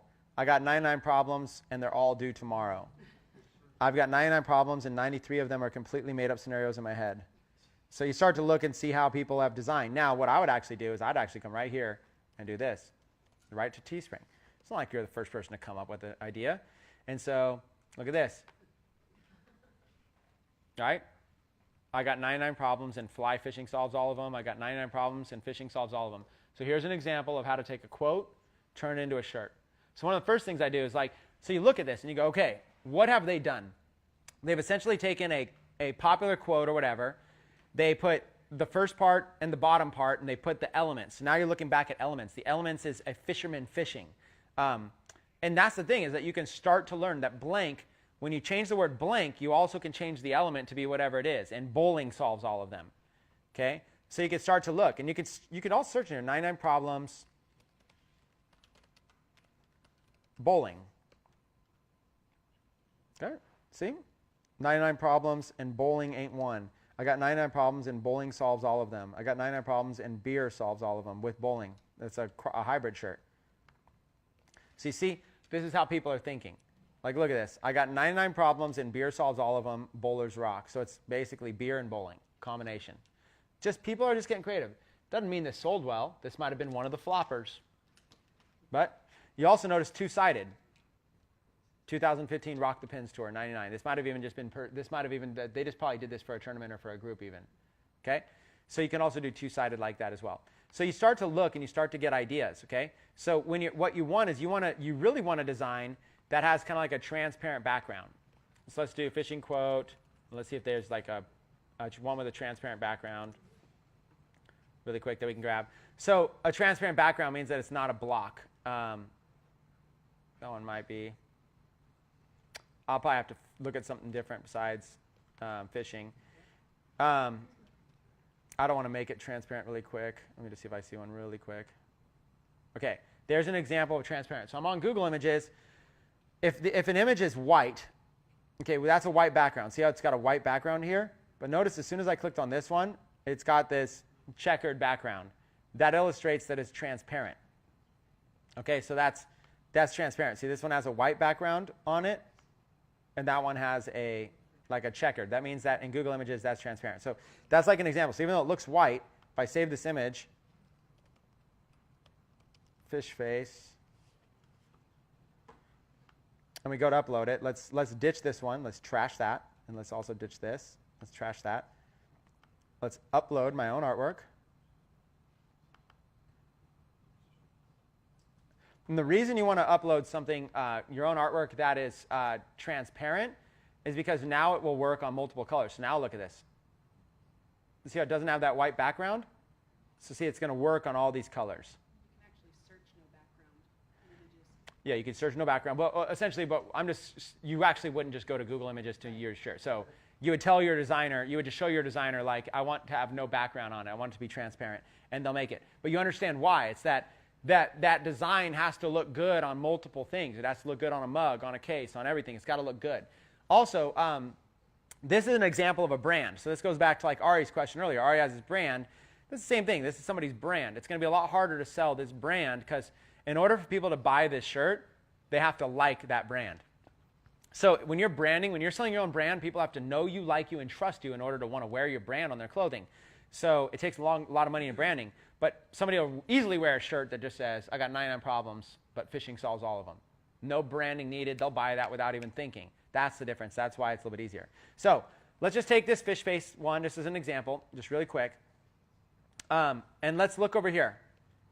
Base cost at 50 units is $8.57. So this shirt right here is going to cost $8.57. That's my base cost. Anything above that I sell it for is profit.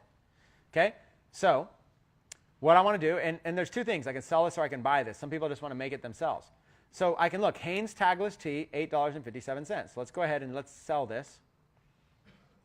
And then it's going to ask me to set a goal of how many units I want to sell, and then it's going to give me a time frame. So let's just say I'm going to sell 50 units. My estimated profit when I sell 50 units is $670.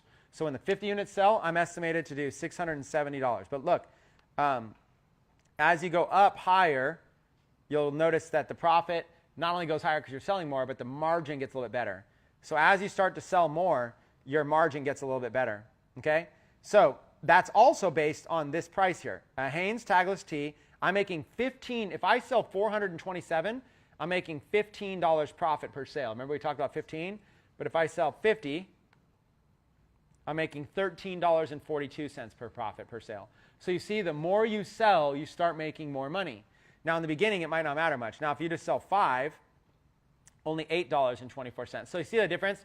You sell 5 versus 400, you're making $8 profit versus making $15 profit. So you want to, the idea is that you want to find your winners, then you want to scale up a big campaign like that.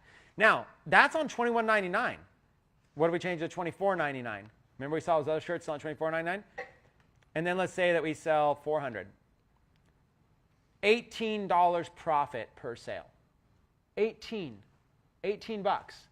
That's huge. Remember, we just did it on $10 profit right there. That, based on this number here, if we sold 4,000 of whatever, we could probably run, let's even, I don't know if it'll go up to 4,000 in this number of units here. We could try, though.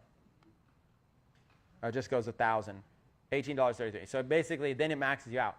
So literally, that $40,000 in profit's realistic if you do a shirt like this. And this is just a one-color font, transparent shirt. So you go in here and you choose. I would say when you're first starting, it's probably like 50 or whatever. Let's just do 50. And then you choose your price, $24.99. Now you can add more colors with these tools, and you can add more styles here. Now what I'll do is we'll have a different Teespring tutorial. I don't need to jump into all of this. We'll have a full-blown Teespring. This is just a general overview. But you'll go in here, click Add a Style, and then there's a hoodie. It's recommending a hoodie. Now we got a hoodie. You go down here and add a style, and it's recommending a premium tee, okay, or a crew tee. And it's giving me different options now for people. And I can go in here and I can make the prices whatever.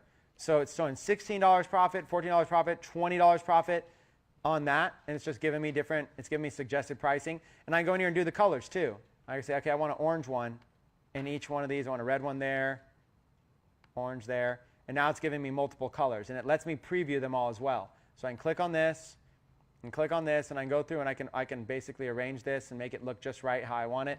Get everything looking the way I want. So what I do is I come in here and I choose what goal I want to create, how many units I think I'm going to sell, and then I want to choose my pricing, and I want to choose what different types of t-shirts and colors and stuff that I want to make available. And there you go. There you have it. And I can choose also a design on the back. And then you just go to next. And then you're going to do your campaign title. I'm going to fish face exclusive shirt. You know, something like limited edition for fish face fans only, not available in stores, secure payment via credit card and PayPal. And truth be told, you'd probably just copy and paste some stuff in here because I'm just messing around really quick. Campaign length. Remember, you could choose the length. The sooner it ends, the sooner you get paid. But the sooner it ends, the less you're going to sell. So you got to have like some sort of a combination of I want to sell as many as possible, as fast as possible. Okay, so you're probably going to do 7 days. Maybe if you don't mind waiting a little bit longer, 14 days, give you some more time to get it right. So let's say you choose 14 days. URL, it's going to give one to you, or you can choose one, and then you just can launch it.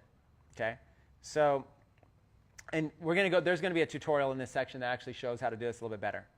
So on each of the different platforms, you know, we're going to show several different ones. So here's my page.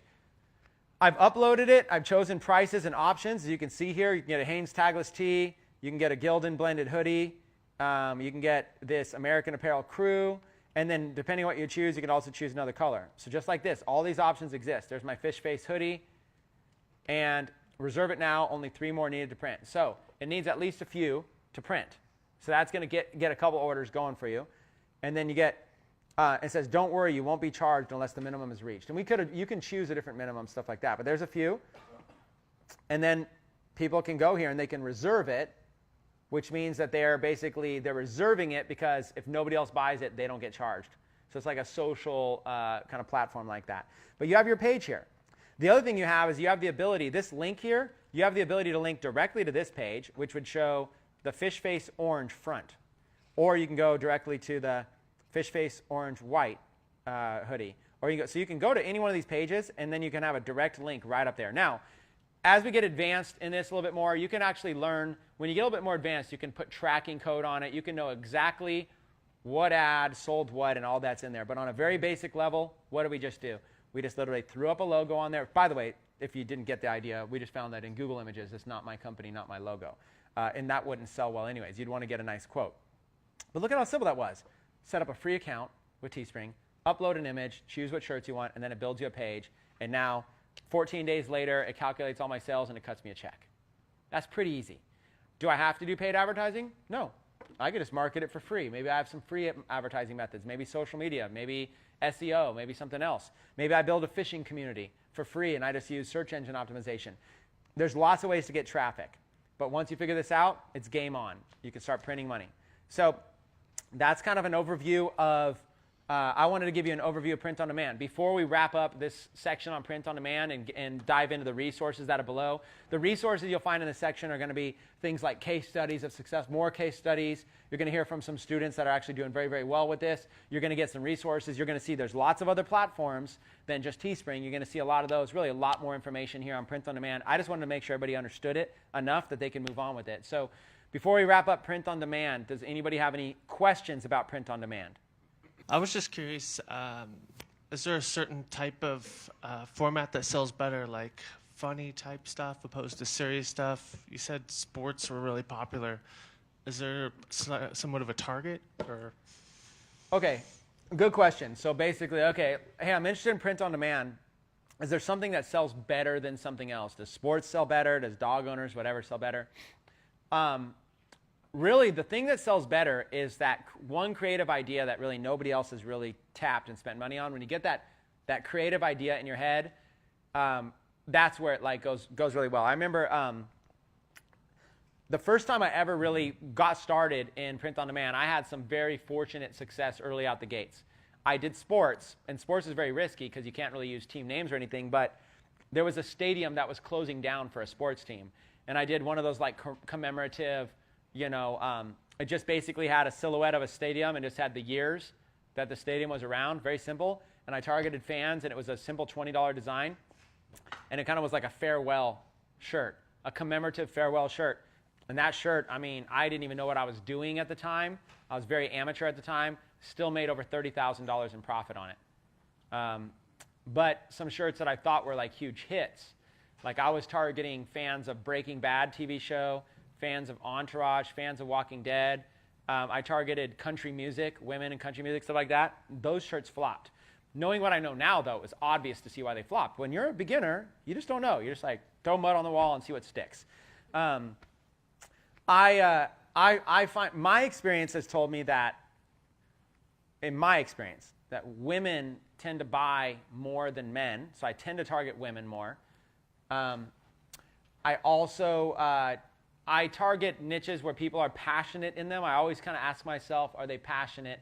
Like, not just a niche, but like, are they legitimately passionate? Like a moment ago, we talked about the circle of trust. We said, okay, I can see like my mom being in there. Okay, that is a straightforward statement. My mom is in my circle of trust, you're not. But that's not really something super uber passionate as much as like my pug is in my circle of trust. That draws out a whole other level of passion. Like I'm proud to be a pug owner. So it's not I'm proud to have a mom, right? So it's like you look at the ideas and you go, what really draws people's passion? What I would do is I would go into sites like Teespring and I would go look through all of this stuff, really do some research, spend an hour one Sunday afternoon while football's playing in the background, whatever, and just deep dive in here and look and see what are some of these ideas that are out there. Then what I would do is I'd go to sites like Pinterest. Let's see, I'll pull it up. I'd go to sites like Pinterest and I would start looking at like quotes about those things. So let's take like pug quotes or something. Oh, spelled quotes wrong. Pug quotes. You know, and then people have already like, there's just so many of like memes and stuff on the internet. You know, there are no bad days when you come home to a pug. And then a blank. I always look at it as blank. There are no bad days when you come home to a blank. Now, then what I do is I go back over to Teespring or whatever shirt, and I'll do like no bad days when, and see if there's anybody else kind of using that template. There you go. There are no bad days when you come home to a Scotty. There are no bad days when you come home to a pug. So people are doing it. Doesn't mean it's selling. It doesn't mean that you still shouldn't do it, but it just kind of shows you this is how people are coming up with ideas. And of course that's popular because like literally I typed in pug quote and it was the first quote that popped up. Somebody else probably did the same thing. So, but you look and you kind of see, you're like, look at this, there's no bad days, look at this, somebody themed this whole thing out, you know, of all this kind of stuff. So you kind of go in here and you kind of look for quotes. What I love to do, where I find my home runs, is I find a passionate audience and I find a quote. Like that quote's about pugs. But then you go like, what else could that be used for? You know, like there are no bad days when you come home to a pit bull. And then you can start to, you can do a little bit of research, like no bad days when you come home to a pit bull. You can go like Google Images and see. And you see that there's the pug one, but you really don't see one for a pit bull, okay? So now that's an example. It's like, and there's one right here. There are no bad days when you come home to a Boston Terrier. So you see people are templating it out, and that's just a basic example. But like, that's what to me what sells well is when you can get a concept that's proven, but put your own twist on it. That's maybe like something out there. Like, what are people passionate about? Like, okay. Comic-Con is a huge event. Comic-Con, you got all these people dressed up in all their favorite comic book heroes, outfits and everything like that. These people are so passionate that they wait the whole entire year for this event. There's passion. So you start to realize like there's terminology, there's things that are all said there. I could take one niche, like that whole Comic-Con niche, and I could come up with probably like 50 to 100 different types of things that could be done in that one niche, and I could just go off on that because there's people that are passionate there. It's really anything. You really want to find, Personally, I like to target my audience, my demographic is women 35 to 55 who are passionate about certain things. That's my target audience. Let me see. Let's see. Maybe I could pull up a graphic design one if it's in here and show you live. Let's see, graphic design, T-shirt designs. So what I do is I'll just basically, like I'll give you an example. These are old, so this is just an old folder I have, so don't take this as like gospel. These are old. These are from like back in 2014, 2015. But this is what I do is I have a T-shirt designer come in and design. I'll just pay a T-shirt designer to design stuff and all kinds. So like, give you an example. UFC and MMA related shirts, C10 trucks. Think about that as a weird niche. C10 trucks. Grandmas who like to motorcycle. Second Amendment. People are very proud of the Second Amendment. You know, they're proud of their guns. Or there's people that are anti-guns, and it works both ways. Doctor Who, fans of the Doctor Who, fans of Star Trek, fans of Star Wars, fans of TV shows. Car-related, people love their cars. Crochet. I figured, why not? I know nothing about crochet. Yeah. There's a shirt I had done. If crocheting burned more calories, I'd be a skinny hooker. You know? Because why not? Okay, I admit it, I'm a hooker. So I just did like a play on words. Try it once, I'll get you hooked. This girl is hooked. And it's got the little crochet hook. So what you do is you go on Facebook and you target women who are interested in crochet. You do these 4 shirts and you see if there's any bites. And if there's any bites at all, of any profit, you cancel the ones that aren't, you scale up the ones that are. And designs like this, you can, if you get a designer, once you get a designer who's good, you can basically do a bulk deal with them. It ends up being like $5 or $10 per design. You can just have them do a whole bunch of stuff. Just these are examples. This is the kind of stuff that, like, seriously, I just play around with it. But like, this is, like, look at all these. Okay, Second Amendment women. Okay, so let's do like, what's one that I sold a lot of? Okay, I sold a lot of this one right here. Several thousand of this one I sold. So this one here made tens of thousands of dollars. This chick is packing women for the Second Amendment. Sold several thousand of this. I could probably dive in it. If I could find the case study, I could probably dive into it. So what do we have? We have a design with elements, right? So we have, first of all, it's transparent. You can see the background behind it, so you know it's transparent. It's using red, white, and blue, which is themed American. It's got a gun, which is relatively risky to advertise on Facebook. So you got to be you have to have a little risk threshold if you're going to advertise guns on Facebook. This chick is packing. I got a lot of feedback in the comments that the women didn't like to be referred to as chick, but it's sold thousands, so it's kind of like whatever. You got to kind of deal with that a little bit. Women for the Second Amendment. I did a theme. My theme was women for the Second Amendment, not proud supporter of the Second Amendment. No, women for the Second Amendment. Bring in more pride. This chick is packing. And this was like one of 10 or however many 10 designs here. I ran all the designs. Only 2 of them sold. This is the one that sold, and there was one more that sold. This one here. No, maybe not. Yeah, this one. This one sold. This girl loves her gun. Women for the Second Amendment.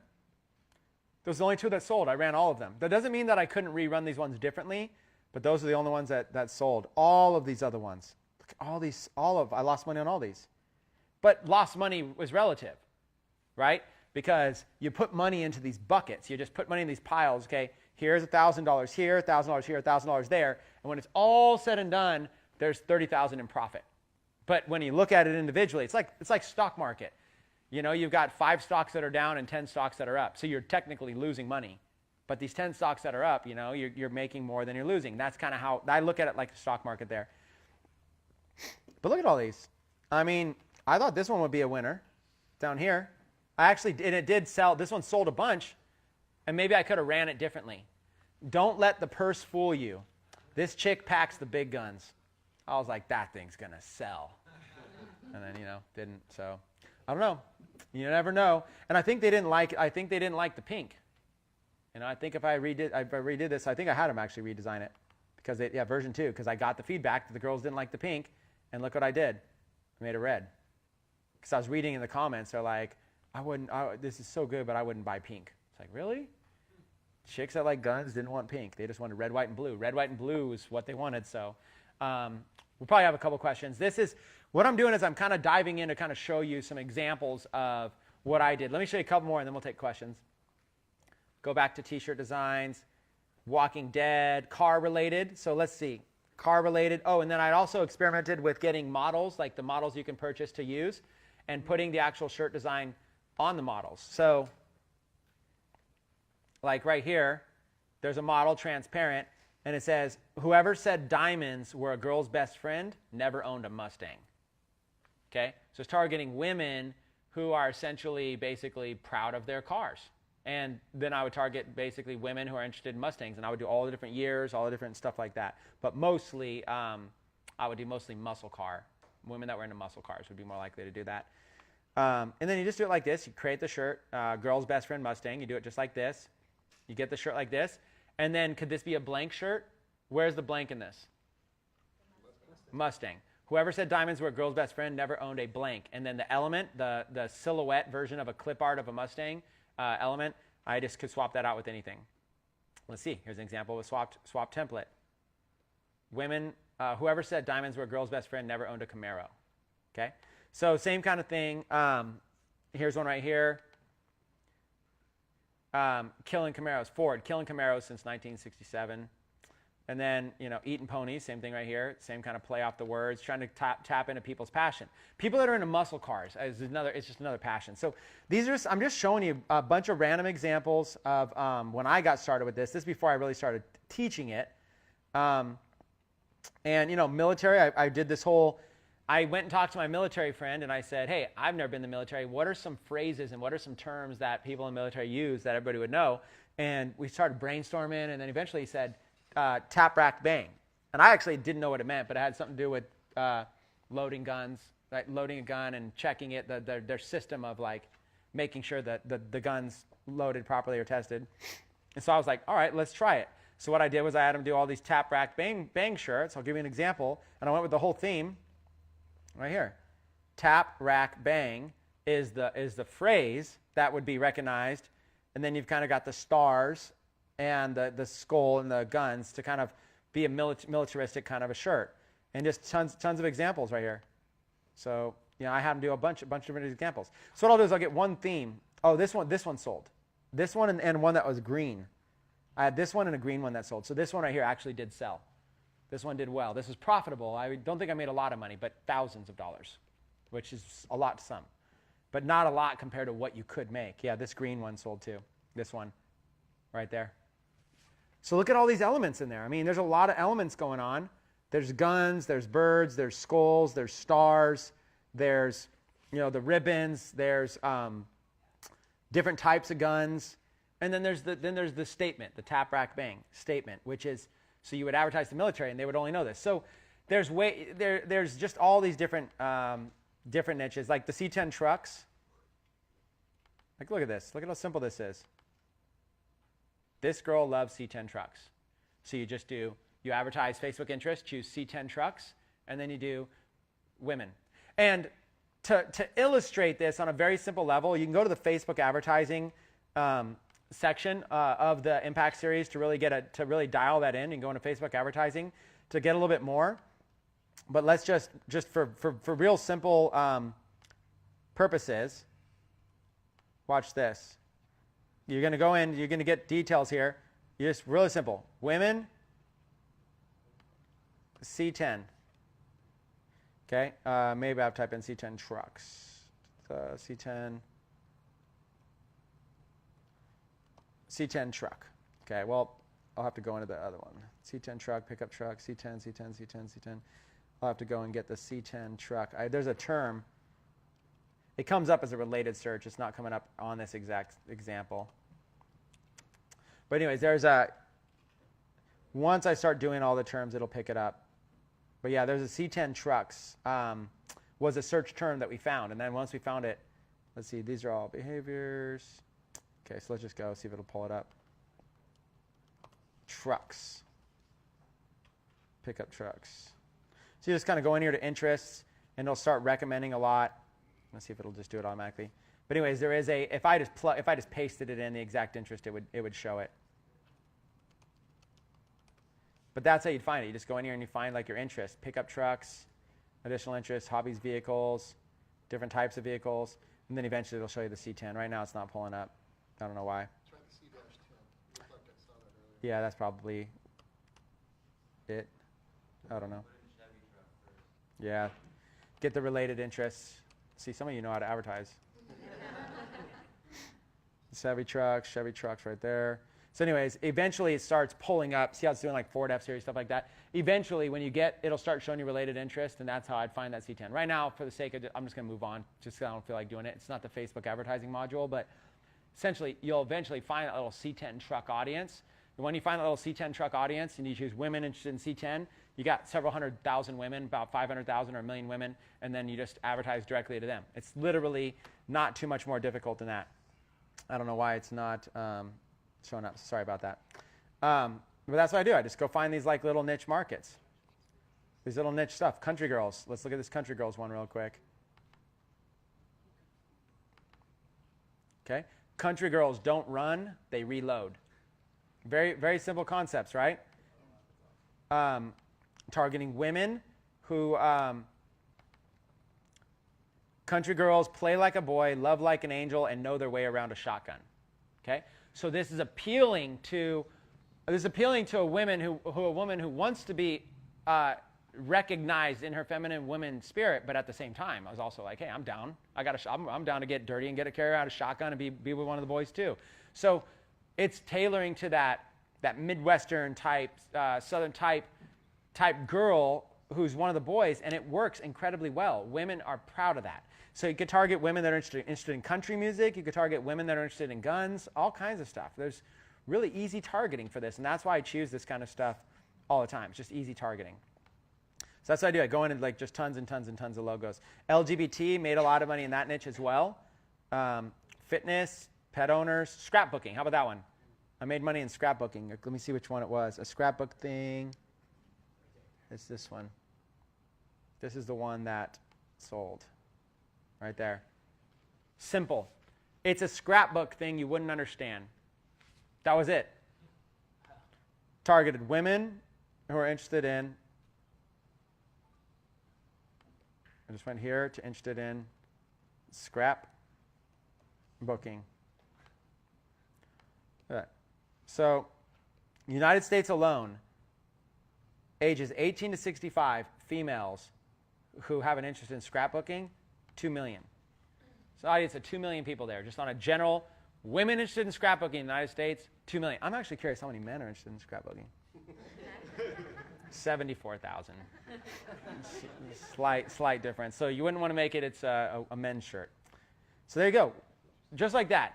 What I do is I'll go in and so again, in summary, design plus targeting, right?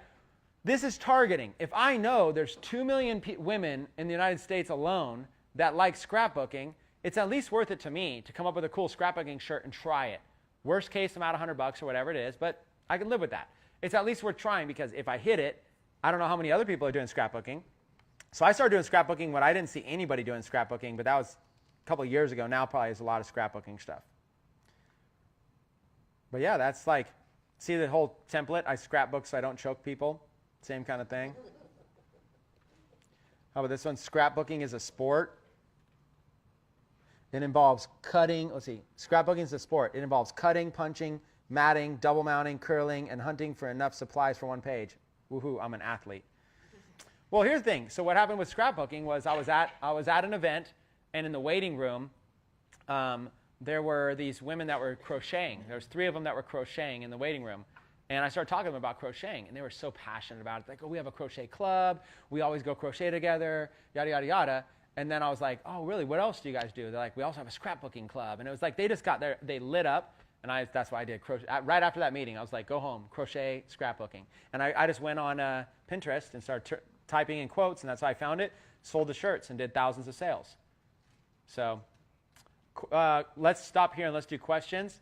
When you do your 10 campaigns, is that 10 campaigns, each campaign is a similar theme, or is it separate themes? You can do, okay, so when you're testing multiple campaigns, do you test all like 10 scrapbooking shirt designs, or do you test like scrapbooking, crochet, trucks, military? Personally, there's no right or wrong answer to that, first of all. There's so many variables that go into it. There's no right or wrong answer. Personally, I like to mix it up because I go in, when I'm testing 10 campaigns, I go in thinking, okay, no matter how much I think these are good, most of them are going to flop. So when I go in with that attitude, I'd rather diversify my selection and go, okay, maybe scrapbooking is like the worst idea ever. I don't want to have all my campaigns in scrapbooking. So because of that. But after I get some winners, if I start building up an audience, like I'm like, wow, I'm really great at selling to bowlers. Then maybe what I'll do is I'll try 10 different, I'll start researching tons of quotes and stuff like that, and I'll get designs, and I'll get 10 different styles of bowling shirts, run them all, and see how well they do. And then eventually what you're really looking for, the home run, where people make millions of dollars doing this, and where pretty much most of my successful students have all come from. The home run is the template. You get an original design before anybody else has a chance. People will copy you. You got to also, that's another thing you got to get used to. When you start being successful, people are just going to straight up steal your stuff. It happens. But and that doesn't mean you should steal others. You want to be the first person to break it. And you want to, when you get good, you want to break it and break it fast. When you come up with a template where something can be a blank and be swapped out, and it's good and it's original and you're selling it like crazy, as fast as possible, you template that thing out and you go do 50 shirts, 50 designs of that template, and you start running them, knowing some of them will lose and some of them will win. That's where the home runs are. The big money's in templates. It's not really in one-off shirt designs, because you might do really well with a one-off shirt design and go, okay, I'm profitable now, I succeed, and then not get another good one-off shirt design. So you really want to get a template, something where you could do a blank or an intersecting blank, blank and blank, wine and scrapbooking. Okay? Any of your successful campaigns, do you ever come back periodically and run those again? Okay, so the question is, do you rerun successful campaigns? Yes. The answer is, without a doubt, yes. You want to milk that as long as you can. So let's say you do 2 weeks, and that thing is still selling. Instantly, turn it back on and run it again, run it again, run it again. Run it for as long as you can possibly run it for until it's no longer profitable. Run it all the way as long as you can. I mean, like, your first run, you might sell 200 shirts, or your first winner, you might sell 200 shirts. But your second run, now that you're a little bit smarter, you tweak the ads, you fully focus on that one, you might sell 2,000 shirts on the next run. So that's what happens a lot. You finally get the hang of it.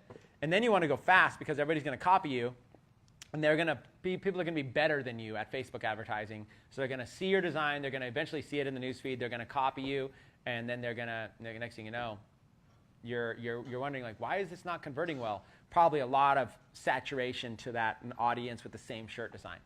But I would keep rerunning. Next question. Are there any fonts that are off limits to like popular products? The font looks similar. Is that, would you run into a problem with that? Yeah, when you could talk to your designer about that. The designer will generally know. Just say, hey, I want to make sure you're not using anything that's trademarked fonts or anything like that. Usually, if that designer's paying for types of fonts or something like that, but fonts aren't really the issue. The issue is more involved with the graphics, the elements that are on the thing. The graphics might be the issue. Like, even in those car examples, it's a little risque. It was a silhouette, but it's also a silhouette of a very recognizable, like, I think it was like a 67 Camaro. That's recognizable, so Chevy could have an issue with that. There's stuff like that. You want to get as generic as possible as you can. For example, this shirt right here,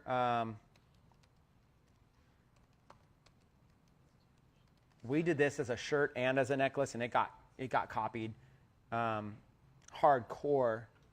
But like this horse heartbeat idea, it's this basic concept of a template.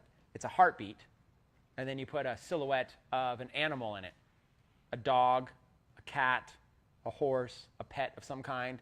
And it symbolizes the idea of love. The heartbeat symbolizes love, heart, and then the image. So it's like this shirt right here in a way suggests I love horseback riding. So horse in my heartbeat. So this kind of stuff right here, I mean, 1,300 sold, and this is still today. And these are like 2 years ago we were selling thousands of these, and they're still selling thousands today. It's just nuts. So you come up with a template like that. So you would see this. You don't necessarily want to copy this person, though.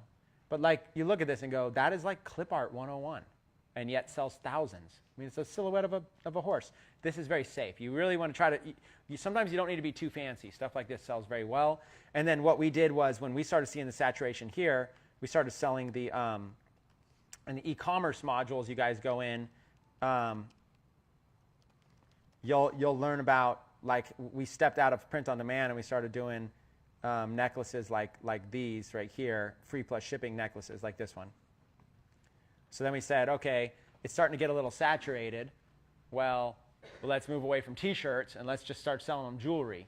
So we took the same audience and started selling them because we already had the pixels built. We already had everything built up. Started selling them jewelry. So just like this, like a horse necklace, something super, super simple like that. So, and this will be in another module, but I mean, look, this is only $1.59.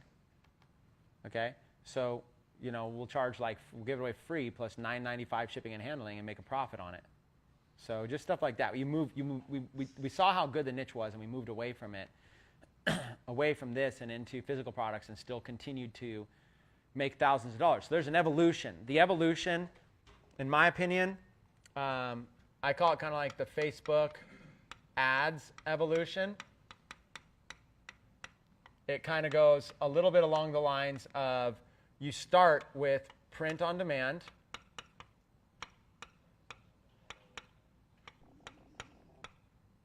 What we're talking about. And then you go to e-commerce. And mostly we teach Shopify, but there's other e-commerce platforms. I mean, there's Amazon and stuff too. Okay, so you go from print on demand, what we're talking about, this Facebook ads evolution. So you cut your teeth here. It's very easy. I mean, you saw how fast that was. Throw a design up on a shirt. Here's a page. Go target women who like horseback riding. Run your ad. Probably going to lose money because you just did it so fast you're no good. But it's like, how fast was that? There's no effort. Setting up a Shopify store requires, getting a Shopify account. Now you're paying monthly fees.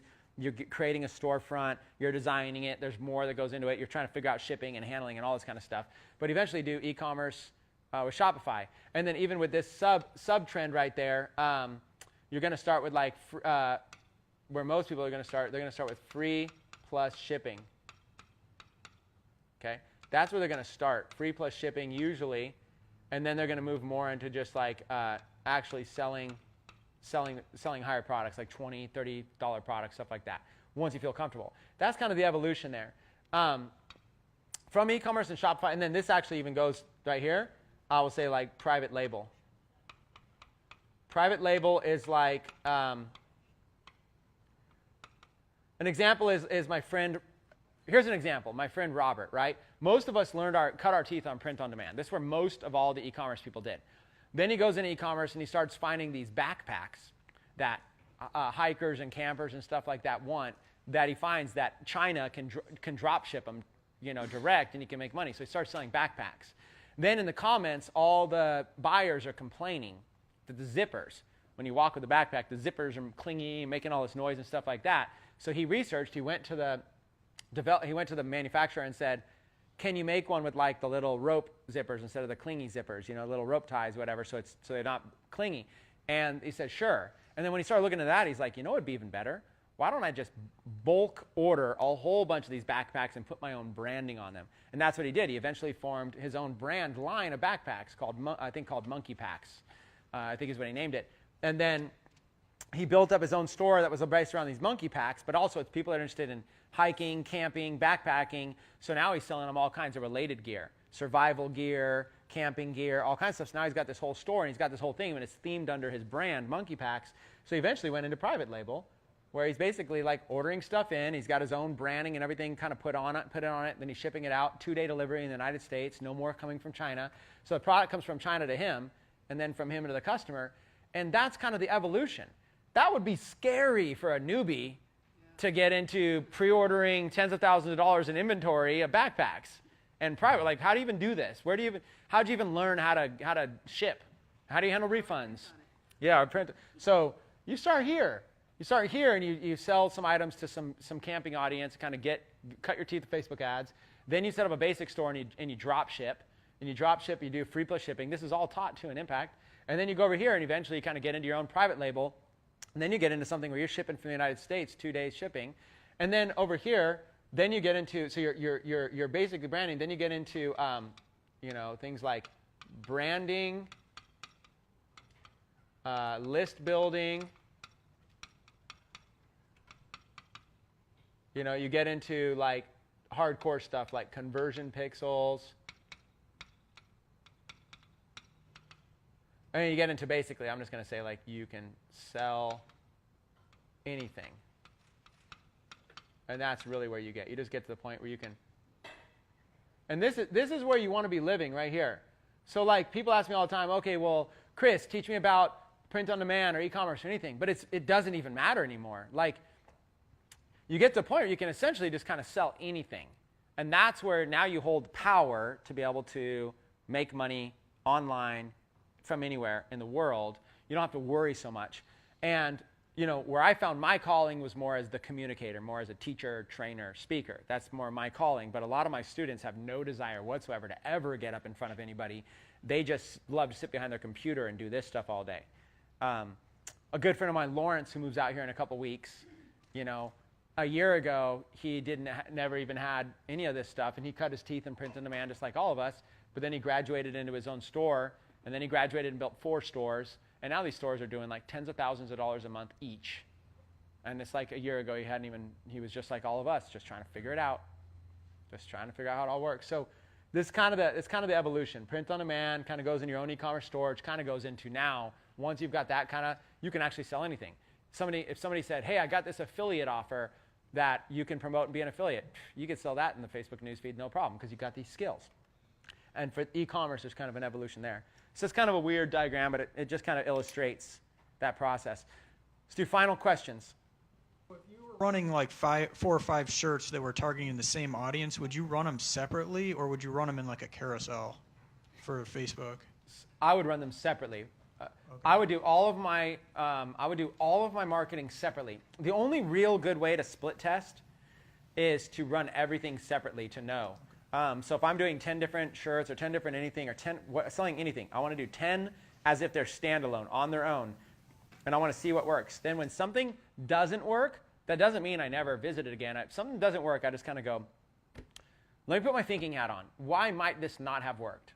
And I go to my 4 basics, which I told you guys earlier: design, targeting, urgency, scarcity. So I basically go into like, first of all, the design. I'll ask a couple people, like, be honest with me.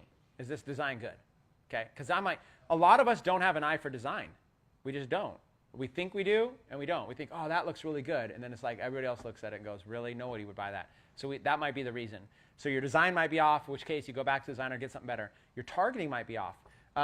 This right here, I might target women who like horseback riding. That might not be good at all. You know what might be a lot better? Women who are members of associations that have to do with horses in one way or another.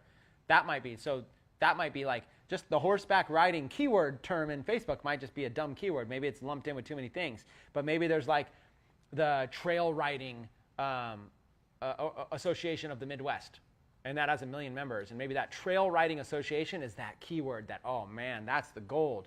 Not just women who like horseback riding, but women who are members of the Trail Riding Association of the Midwest or something. Now I found that gold, but I wouldn't know unless I was willing to throw money out there and experiment. And that's the problem with paid advertising. That's why people don't do it. They're afraid of just throwing money out there. But when you do crack the code, it could be $10, $30, $10, $40, $50,000 profit. So I always test everything differently. When something's not working, I isolate it and see if it's even worth fixing. If something is working, then I keep it going, but I'll keep creating little ads that I'll take like that winner and I'll break it out to 10 new campaigns and try different audiences and stuff like that.